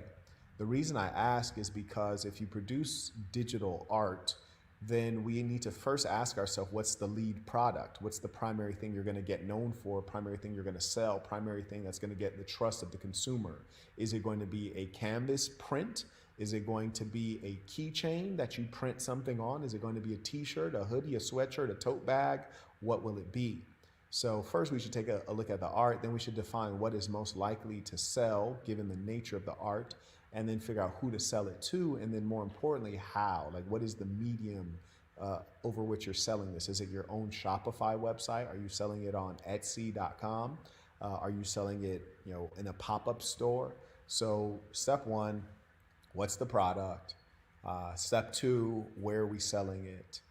Step three, let's test some pricing. And kind of try to go through some of those things quite quickly. If you dropped a link, maybe you do have one, maybe you don't. Shout out to Kingsley. He writes, "The Black Box was an amazing read. I appreciate that. That means a lot. I took 10 years to write it, and I wrote it for you all. So I hope that you all do get that knowledge in there, because it took a long time, and I wrote it with you in mind. I wrote it to read like a movie, be very engaging, but above all, to challenge you and to inspire you to do something. It's a book of my story, but it's really about your story, how you will become the main character, the hero of your life." And for those that were in the chat after he sent that, I did link the Black Box in the chat. Word to Big Bird. Riley that sent the super chat about reviewing the website, he sent it to the email. Oh, so we have the website? Yeah, okay. It's the Great. email that we got email. All right, I'll pull that up now. While you're doing that, we have King Villains in the super chat with a quote. He said, "Only a fool is certain of things you can be uncertain about." Peace to the saints. Peace to the saints. Also, we have A. Wilson who said, "Is the practicum software specific? Is Bosch Uni needed for the practicum?" Boss University is not needed for the practicum, and the practicum is specific to software businesses, mobile application, web application. How do you make money out of that business? And also, how do you create the product itself? How do you get a developer? How do you transition from one developer to a different developer? What are the underlying technologies that you need to utilize? How do you engage in design? What's the business model? How do you do the payment processing? How do you make sure that it's a minimal viable product and you're not getting out of control? Things are getting expensive. How do you get investors? All of it, A to Z. And the great thing is you get to participate. It's not one of those boring situations. We get together like a business cohort, and I'm like, hey, this is the outcome we need to get done. Hey, can you do this? Can you do that? Great, let's check back. We actually have a Discord channel. And mind you, if you're in the practicum course, check the Discord channel, especially if your name is Ramses, because I did ask you a question in that Discord channel. Okay, while you're pulling up the site, we have Ernest sent $50 on Cash App. Baller alert. He said, "My consultation years ago woke me up. Thank you." Wow, that's powerful right there. And again, the reason that I'm letting everyone know that I'm increasing the price, and just if you're curious, why am I increasing the price? I'm increasing the price because I have less time. I'm increasing the price because I don't have as much time as I previously have had, and increasingly that's the case. And also, I love talking to those who are the most serious and the most ambitious about whatever they want to talk about, whether it's personal, spiritual, romantic, business, otherwise. But if they need to talk to Mark Pfeiffer, he gives a great consultation on e-commerce, Amazon. Okay, we have A. Wilson came back and said, "Should I buy Bosch Uni for the practicum?" So I think just answer a little bit up there. Oh, should I buy Boss Uni for the They're practicum? different, right? Did he mean or the practicum? So Boss University is one piece of education that you can buy. Boss University goes first through self-improvement. Then it secondly talks about business. Speaks about women briefly, and then it closes speaking about self-care and sustainability, which is to say, as you're working hard on your goals, how do you make sure that you don't crash? And just to give you a sense of what's in Boston University, in the first section, we have understanding your human happiness. Being happy is is all of our goal, right? I know people who are multimillionaires, unpleasant misanthropes, depressed. They take their lives just like broke people take their lives. The second lesson is on body language and happiness. The third lesson is what is a loser. The fourth lesson is how to get out of a rut when you feel stuck. The lesson after that is 3 keys to success. The lesson after that is morning routine. The lesson after that, and I could go on, and this is quite a long first section on self-improvement. But they run as two completely separate things. You don't need one for the other. Right, they're unrelated. Because they are completely different and they give you different valuable. Precisely.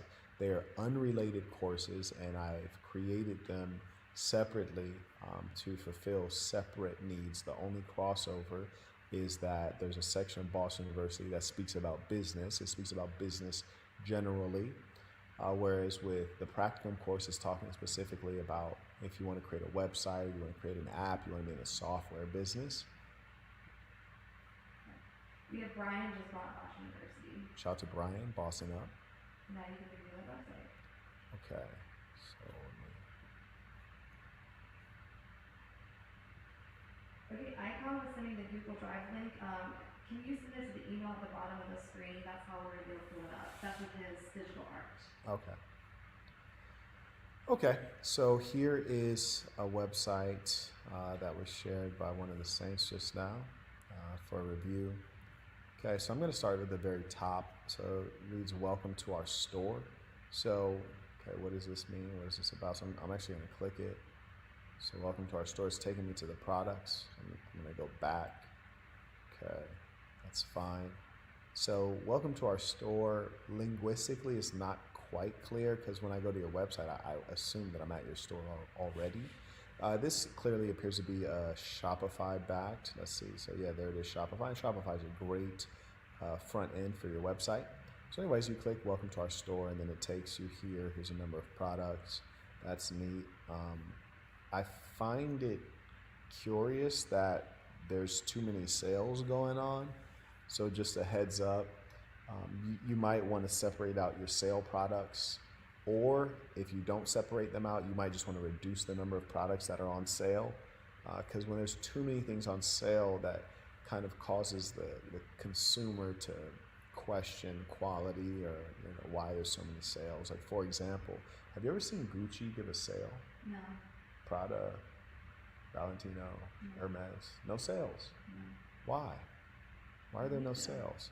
Yeah, they don't need to. There's you never. Valentino emails me all the time. Gucci emails me all the time, but they never email me a sale or a discount or anything. They don't have to.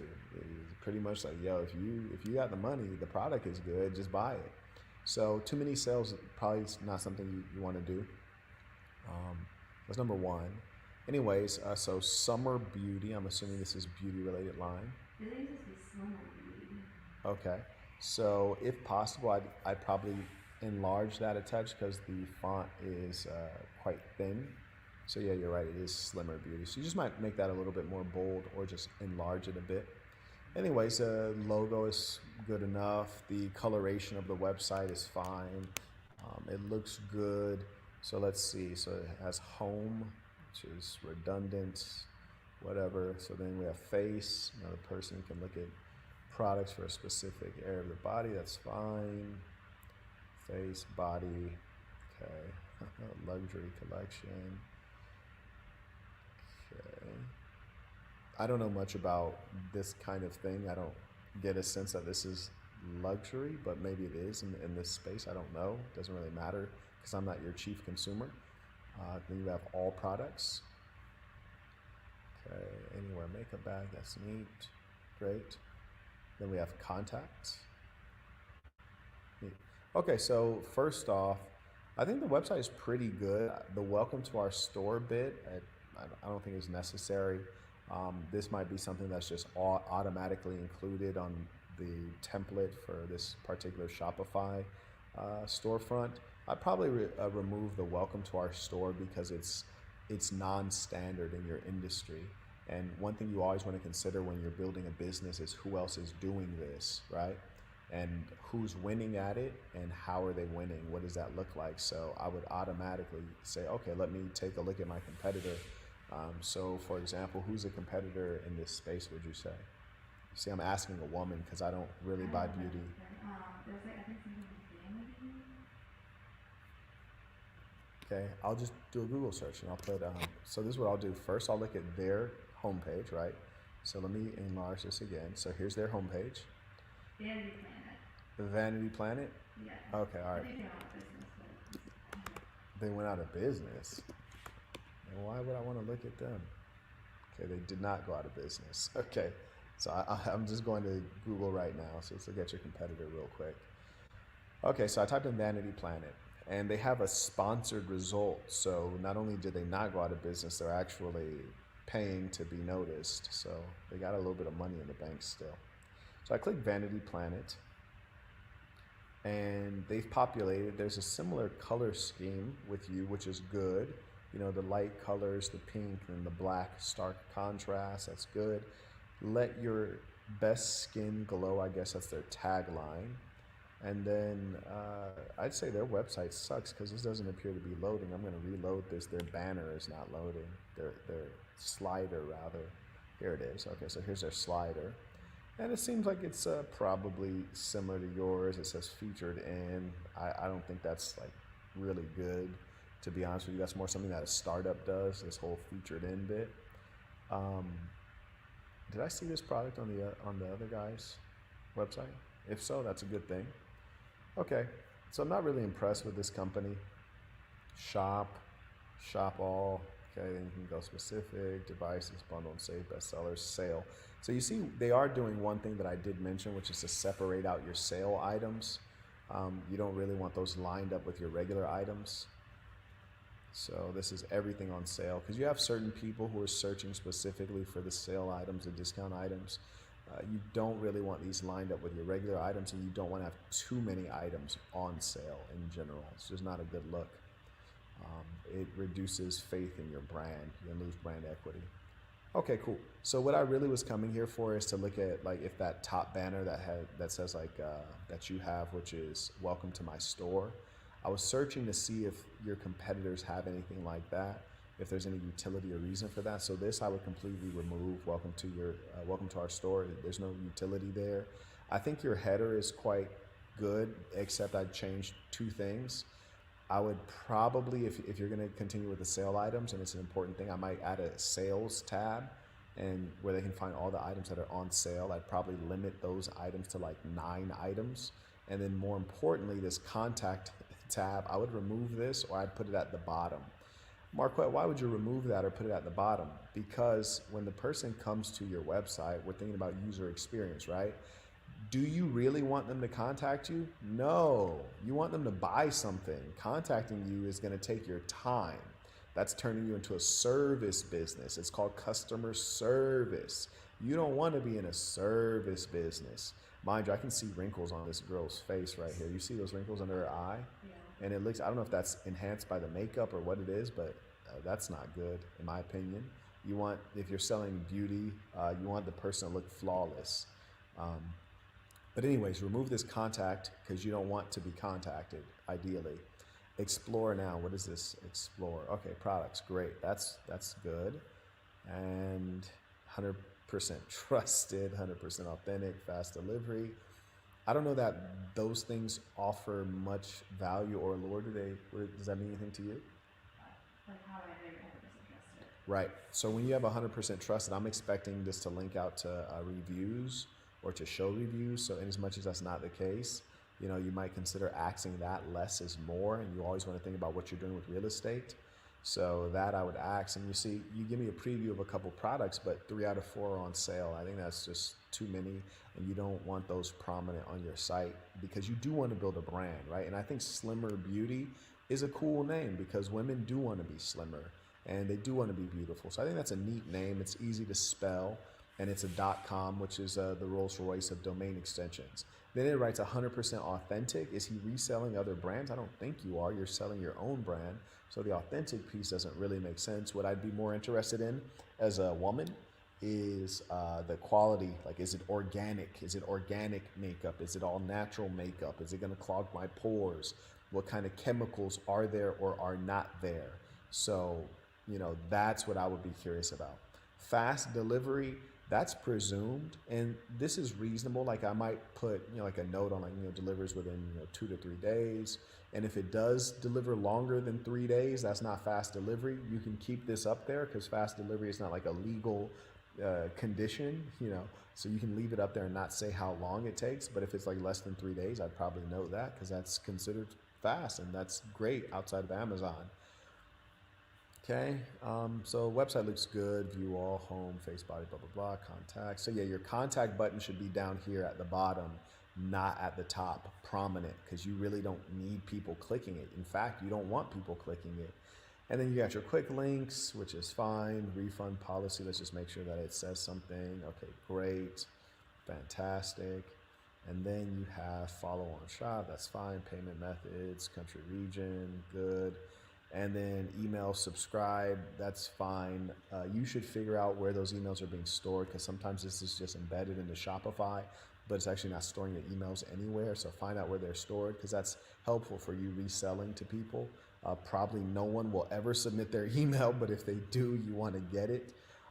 So I'd say all in all, this is a great website. And even if you didn't do any of the minor fixes that I pointed out, you can drive the transaction, which is important. So you should ask yourself, which is the best product or the most desirable product on here? I would feature that more prominently. And regardless of either way, I'd get the link to that product and I'd start pushing it out to sell it. Mitchell made a good point, is that I personally need to see more social proof on this website. So if you go back to that Vanity Planet site, Okay, all let's go to the Vanity products Planet. have reviews.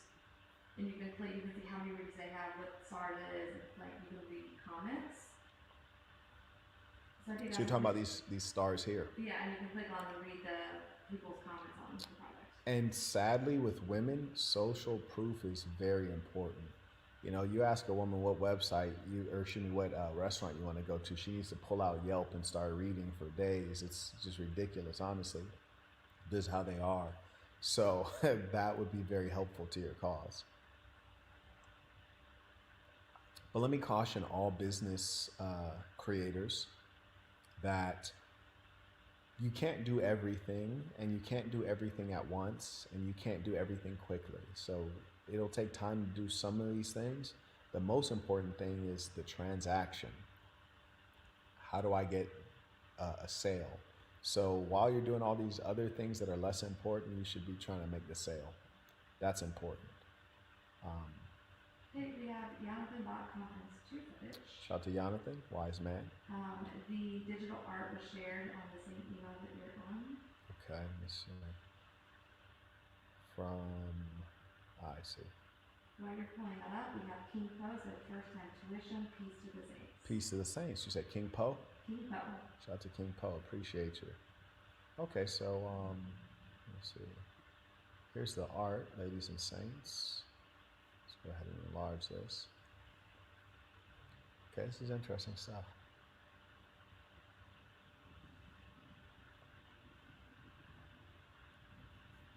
Did it show the one I opened up? Okay, great.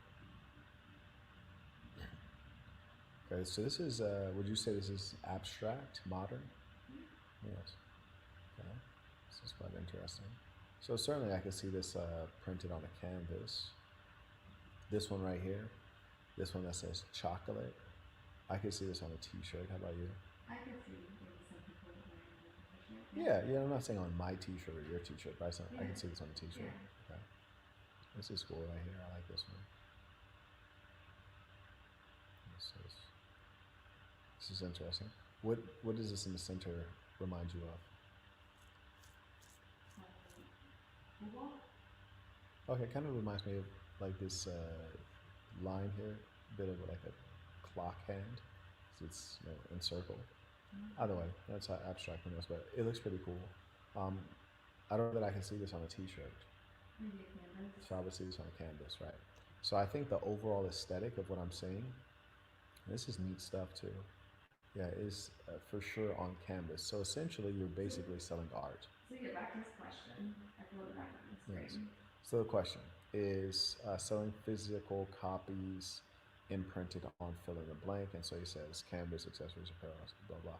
Right. So I would go first for the canvas. And so I would create a simple Shopify storefront.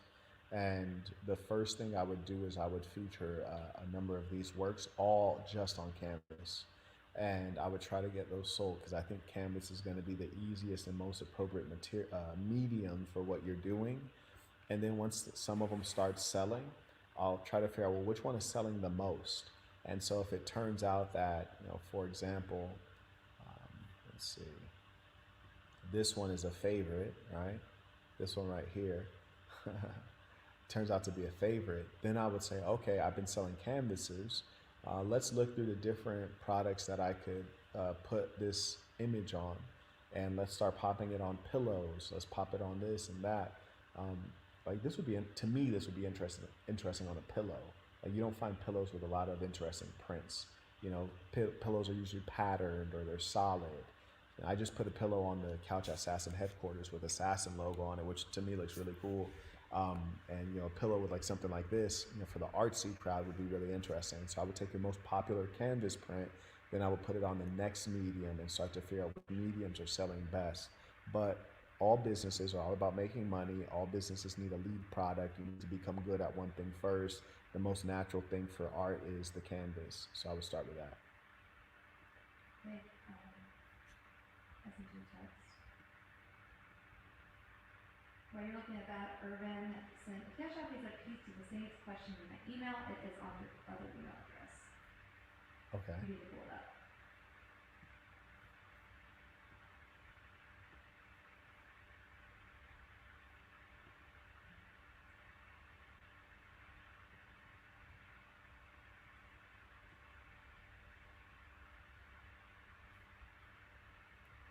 You said the question is in the email?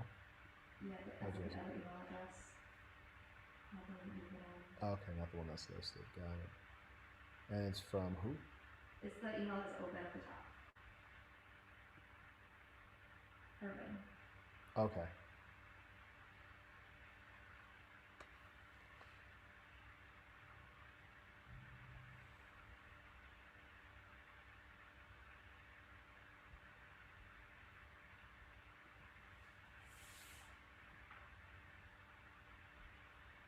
Did you take a look at it? No. Okay.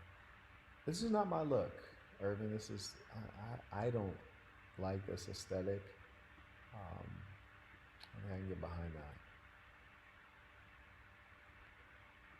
Thank you for sending that along. I think there may be something more interesting for you to make. But that aesthetic doesn't do anything for me. Doesn't mean it won't work, but it doesn't do anything for me. Caught up? Fantastic. Matthew just sent a cash out. He said, "Peace to the Saints, soaking up this game at work." Thank you. Shout out to And Matthew. this is Matthew with the docket that you need for the consultations. Yeah, shout out to Matthew. Good brother over there. Oh yeah, and give me a second.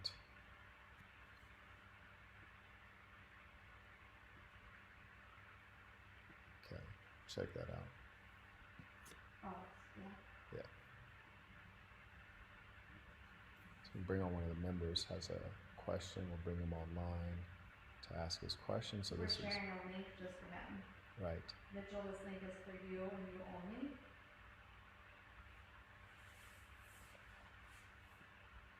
But congratulations to all the folks who are starting businesses. And remember, you don't always have to be the number one guy in a business. You don't have to be the one starting the business. You can join a business. You can be the number 2 guy, the number 3 guy. You can be an investor in a business. If someone's smart around you, is ambitious, they have a good idea, you can put some cash behind it. There's different ways to factor in and to grow your wealth. You don't always have to be the entrepreneur. You don't have to be the number 1 guy. You can be the investor. You can be the number 2 guy, the number 3 guy. There's a lot of different roles to be played on a team.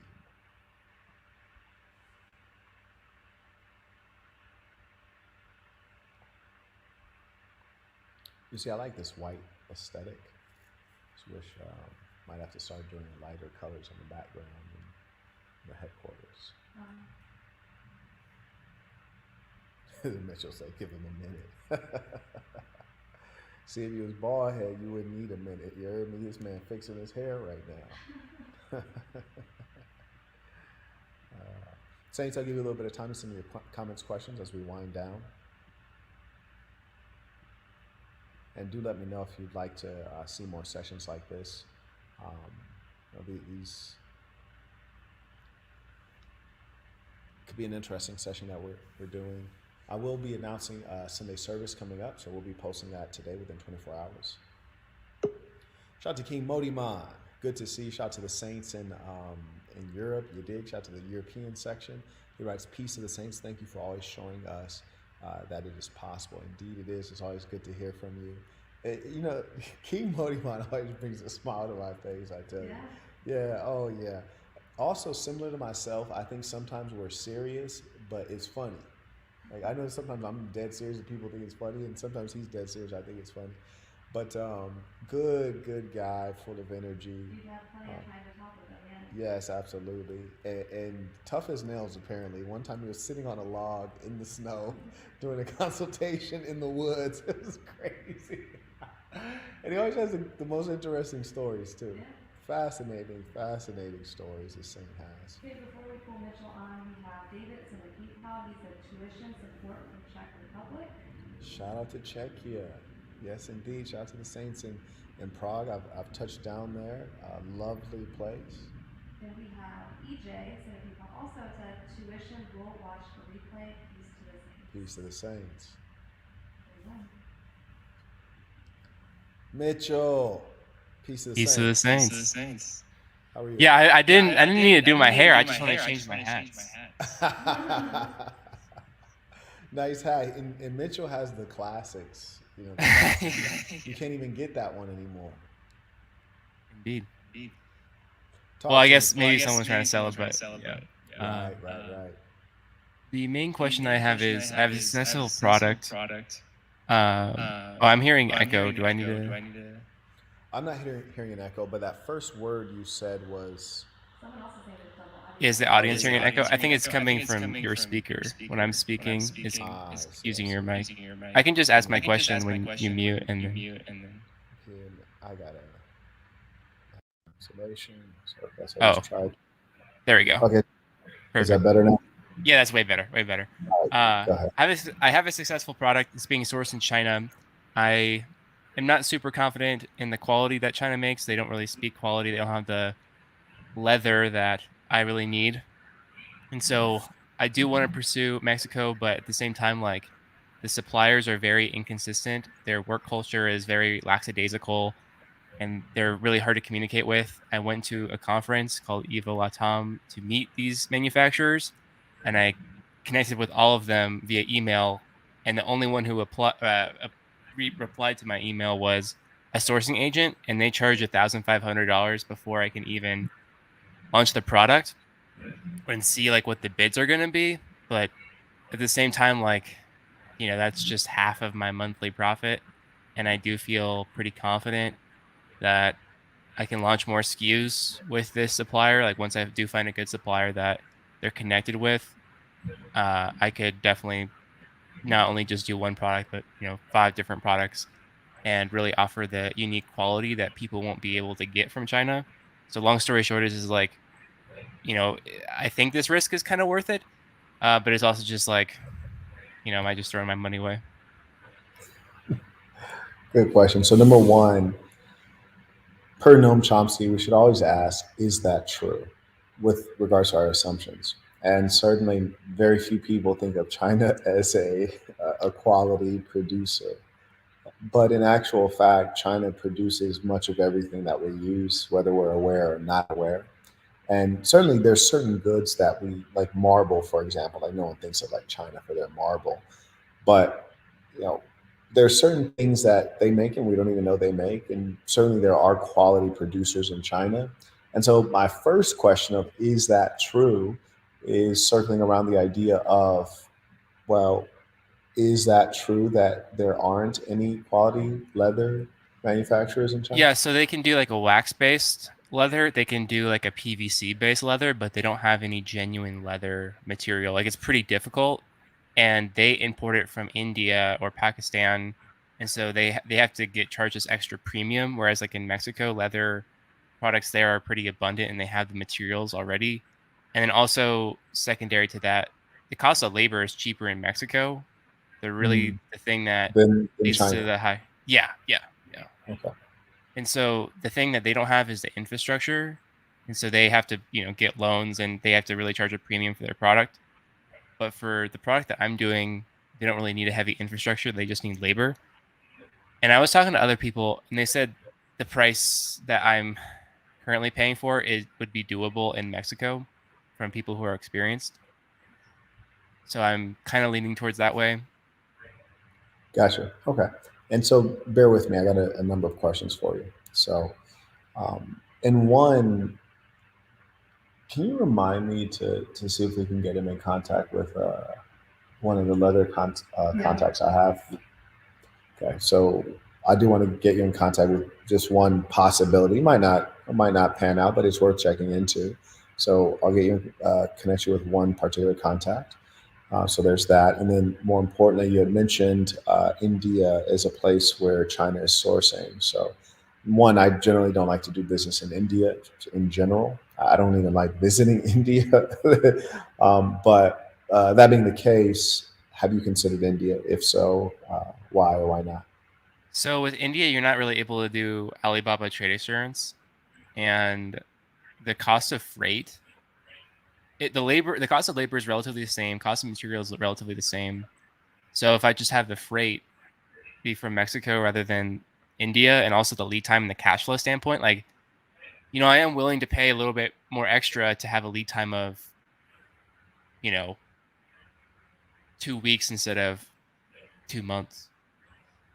Okay, so the chief challenge, or shall we say the threat, if we're putting it in the context of SWOT, with regards to India's number one, trade assurance, which is to say risk of losing your investment. And then number two, supply chain length of delivery. Yeah. Okay, very good.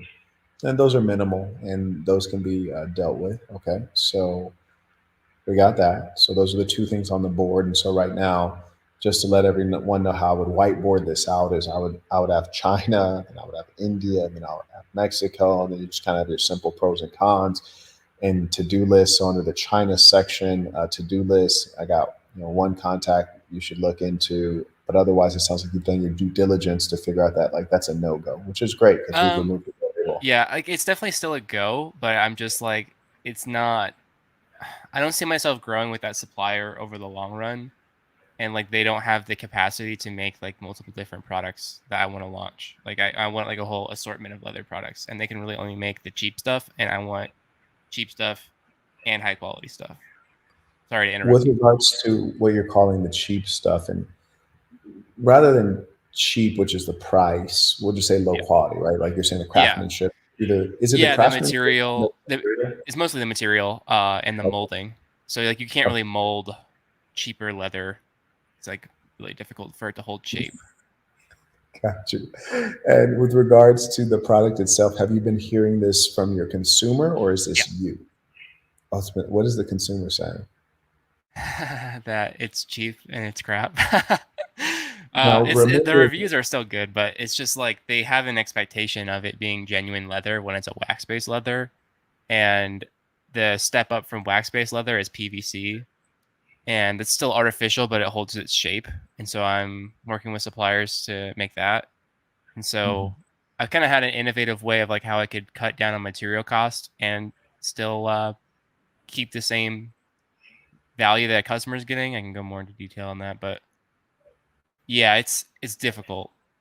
generally, the customer feedback is a function of price in relation to quality, right? So, say if you pay $10 for a leather good, and it's not the best quality, you still might give the person a 5-star, right? Not the best leather, but it does what I needed to do, and hey, it's only $10. So, do you think that it's a function of price versus quality, or is it just that like they need something better. And if you do something better from a material standpoint, you can also increase price. There's definitely people who do leave a 5-star review and say it does the job, like not as expected, but it does the job. Right. But it really has to be concave and it has to hold its shape in order for it to satisfy the keywords that they're typing in on Amazon to like solve that problem, right? So like when someone's typing in a keyword, they usually think of a problem, then they think of a keyword to identify that problem with a product. And so when I show up, I'm going to cut you off a couple times, Yeah. but Yeah. So just heads up, can you increase price on this product? No, I cannot at all, because I have a competitor who like hand makes their own leather goods, and they just copied my product and then dropped the price and then targeted my listing. So I used to sell it for $25. Now it's $18. Genuine leather? They're using pretty genuine leather, like not like the cream of the So their crop, leather but is better than yours. yeah, but they don't have the reviews and their shape is off. But yeah, Okay. they have So if better you material. improve your leather quality, is that going to increase your input costs? I think with this new idea, no. I'm instead of having the whole thing be like leather, like the current model is like it's all leather. The most important part is going to be leather, and then the other parts are going to be like a nylon material that's stretchy, so they can. Okay, so let me make sure that I understand. You're going to change your current design. You're going to reduce the amount of would-be leather in the product.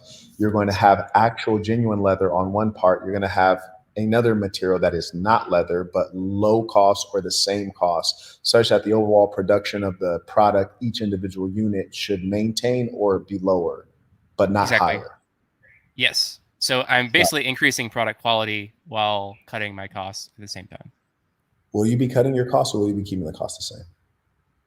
Well, I'd be cutting the cost in Amazon fulfillment because I'll be able to package it in a more smaller. Okay. Due to not having as much leather.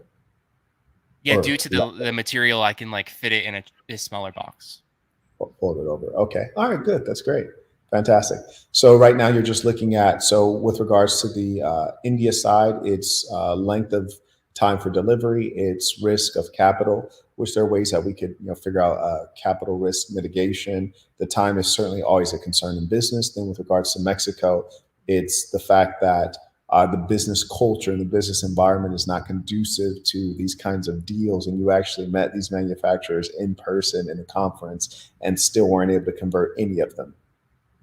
Exactly. The only one and that's kind of why I do think going the sourcing agent route is best, because there's actual big businesses who work with Nike that I wasn't able to meet because they're not going to show up to like a super small networking meeting.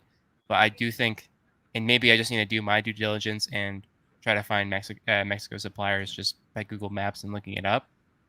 But yeah, also the same ones that would not show up to that small meeting wouldn't take your deal anyways. You understand what I'm saying? They wouldn't take your deal. No, I think they would. So my product is, what's up? I said, what's your number of units going to look like? Like 1,000 a month. 1,000 a month?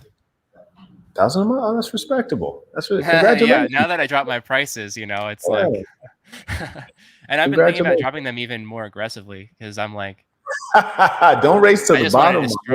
No, I just want to destroy the competition, and honestly, I can get so many more sales. And then when you buy more products, then you get it at a cheaper price. And when you drop your price, you can win on a volume play. Yeah, I definitely do. I think I can make way more money just dropping my price even more dramatically if I can get this right. If you do the volume play, you could wipe out that competitor if it's only one, right? Is it only that one? Yeah, it's only one right now. Yeah. Okay, that's respectable. All right, and then your idea is once you get a better quality leather manufacturer, then you could move into other product categories. Yeah, it's actually genius, because he's competing with me, and now I'm seeing all of his leather-based products, and I'm like, oh, these are all great ideas. So, and he doesn't really know the Amazon stuff. All he knows is how to target my listings and have a cheaper price. So yeah. Okay, very good. Very good. So I do have one good contact in India. Cool. So in India. Yeah. So if you just remind me to shoot him a note and just see if he has any contacts in that industry. Okay. Okay, so we'll just check in on that just to see if he has any contacts in this particular industry that you're in. Then, with regards to the Mexico situation, frankly, I don't like operating in certain business environments, but sometimes it's your best shot. Now, if you think you have a good business and in the long term you're looking at a volume play and we're looking at tens of thousands of units, the initial risk that you would do of a thousand USD, 2,000 USD to do something that you cannot do is so it's a no-brainer. So really you just need me to say hurry up, right? Because if it's something you cannot do, now if it's a language barrier, that's minimal, right? If the issue is I don't speak Spanish, Marquette, well, we can hire someone or get someone to do that free, relatively easy. But I'm guessing that it's a bigger issue than I don't speak Spanish, right? Yeah, it's. I mean, it's just sorry, I'm using a lot of filler words, but it's a culture thing, and it's also they have the resources and the connections already with the bigger established companies, and those are the Right. ones that are actually going to give me a better price too. So it's kind of a Right. win-win. The culture is not so big an issue because the culture is going to be persistently a problem even after they Yeah, connect you. that's a good point. And then you'll, right. So the culture is not the issue. The issue is the connections. You don't have the Yeah, connections. You got to pay for the connections. So, long story short, spend the money. Now, I like to ease into things. Maybe shop around. Maybe there's a couple different brokers that you could use. And so I try to find which one is going to be best priced. And then use them. But you definitely have to do this. Like based on the brief yep. analysis, it sounds like you definitely have to do this. So if I were you, I'd maybe give 4 days. Let me see if I can. I'll touch on my contact in India, see if he has any folks that you can talk to. It's worth having a conversation for sure. And then the other one, check if there is something that you've overlooked, may or may not be. And then if those don't come back, I press the button really quickly on getting things moving in Mexico. Word to Big Bird. Word I to Big appreciate Bird. it. Exactly. I Exactly. It's good to appreciate see it. you as always. And everyone, maybe we all congratulate the gentleman is doing 1,000 units a month. And I don't care if you're selling chewing gum. 1,000 of anything requires significant logistics and significant, like you're running a real business. That's a system. When you can have 1,000 of anything, we got a business going here, and you're very far away from what people would call service, right? Because Yes. you can't do 1,000 of anything when we're talking about service. You can't do 1,000 shows. You can't shake 1,000 people's hands per month. It's just impossible. So congratulations, you're kicking some butt. Shout out to the real ones. I appreciate it, and I'll be working on some resources for the Assassin too. So better join the Discord and all that fun stuff before I release it, and people already have the advantage. So we'll see. Anyways, always a pleasure, Real Mark. Likewise. Peace to the saints. Peace to Saints. Hey, on PayPal, speaking of suppliers, on PayPal, Wayne sent a question. He said, how do I get in contact with Chinese suppliers? I'm trying to get generic phone boxes so I can put my logo on and grow the business presence. I tried Alibaba, but got blocked for some reason. Phone boxes? What are phone boxes? I'm not sure if it's like a phone case or like a box, like when you buy your iPhone, it comes in the box. I'm not sure. Yes. So one, I would clarify what is meant by phone boxes. Number two, being blocked on Alibaba could have been an issue of you setting up your account appropriately. But when you say Chinese manufacturers, in the absence of actually having been to China and created real relationships there, that is the very best opportunity that you have. And so I would figure out how to get an account created properly and or restored. And also I'd be very clear about what product you're creating. So when you're selling to a consumer, you want to use non-lexical terms, but when you're talking to someone like me, lexical terms will be better so I understand more acutely what precisely you're trying to do. And then with regards to whatever it is that you are trying to do, being sure that it's going to make you money. Did it sound like he was trying to use that for advertising, marketing purposes?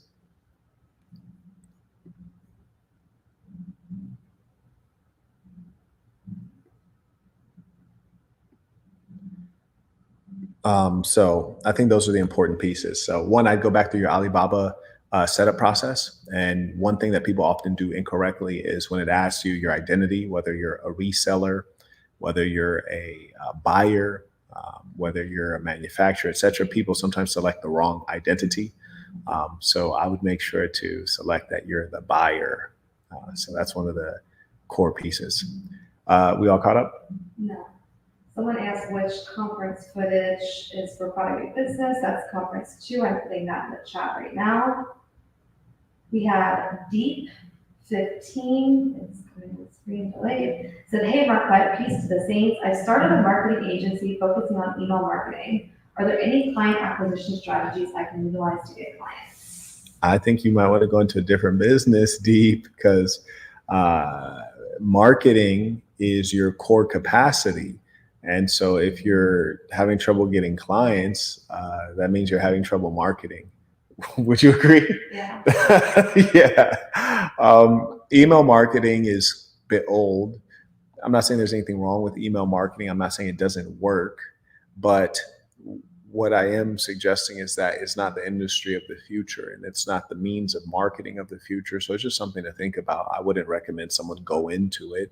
And one of the things that I was asked earlier is, what's the biggest challenge that young entrepreneurs experience? Well, it's picking the right business. And email marketing has been going on since ever. Right? Since ever, and it's getting increasingly hard. For example, in Europe, they have a number of consumer protections that protect people from spam, from unwanted emails, and I think there'll be a lot more technologies that are used to validate emails coming in. So I don't think it's great. And further, like if someone's like, and I have a number of different businesses. If someone's like, hey, Marquette, we can help you with email campaigns, I'd be like, people are more so interested in influencer marketing, things like that. That's going to give them more of a multiplied value because the trusted resource is becoming more important, especially with AI, because it's able to auto generate content and push out content. And so people need to get their content and their advice from reliable sources. And an anonymous email is like very low ranking on the list of reliable, trustworthy sources. So I generally would not recommend an email marketing agency. And also, if you're struggling getting clients, then it doesn't speak well of your marketing abilities. No insult, but it's just something to consider because it is a bit of an irony.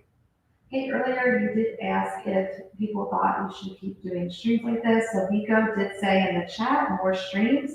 But in addition to that, he also came in on PayPal with $50. Baller alert. So he meant it. He means what he says. And he said, Vico always coolin'. Okay, I remember him now. And I'm asking myself, like, what would be a good name for this segment? I'm not sure. Yes, it's yeah. We'll have to. Okay, Landon came in on Cash App. I think this question was for Mitch. He sent $50. Okay. Baller alert. And said, what was the startup cost for this leather product? Okay. So Mitch, if you're willing to share in the chat, Landon right. asked me what the startup cost was it's for the leather intimate. product. It's a bit intimate as well. That's up to you, Mitch. Yeah, like it's a bit intimate. And another thing I want you guys to notice about Money Mitch is Money Mitch ain't tell you what his product was. Money Mitch was out here not trying to add more competition to the pot. Sorry. It's something. It's something.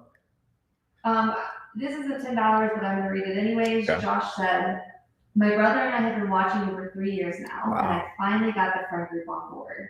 Keep spitting that high quality game. Peace to the saints. Peace to the saints. I appreciate And we that. appreciate you sharing. Sharing the ism. Others, yeah. Yeah, and I can't use the word ism, but yeah. I hear you. And when you share something good with someone, that's powerful. Mostly people only pass the blunt.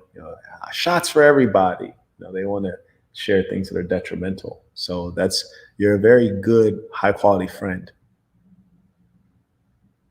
Caught up? Fantastic.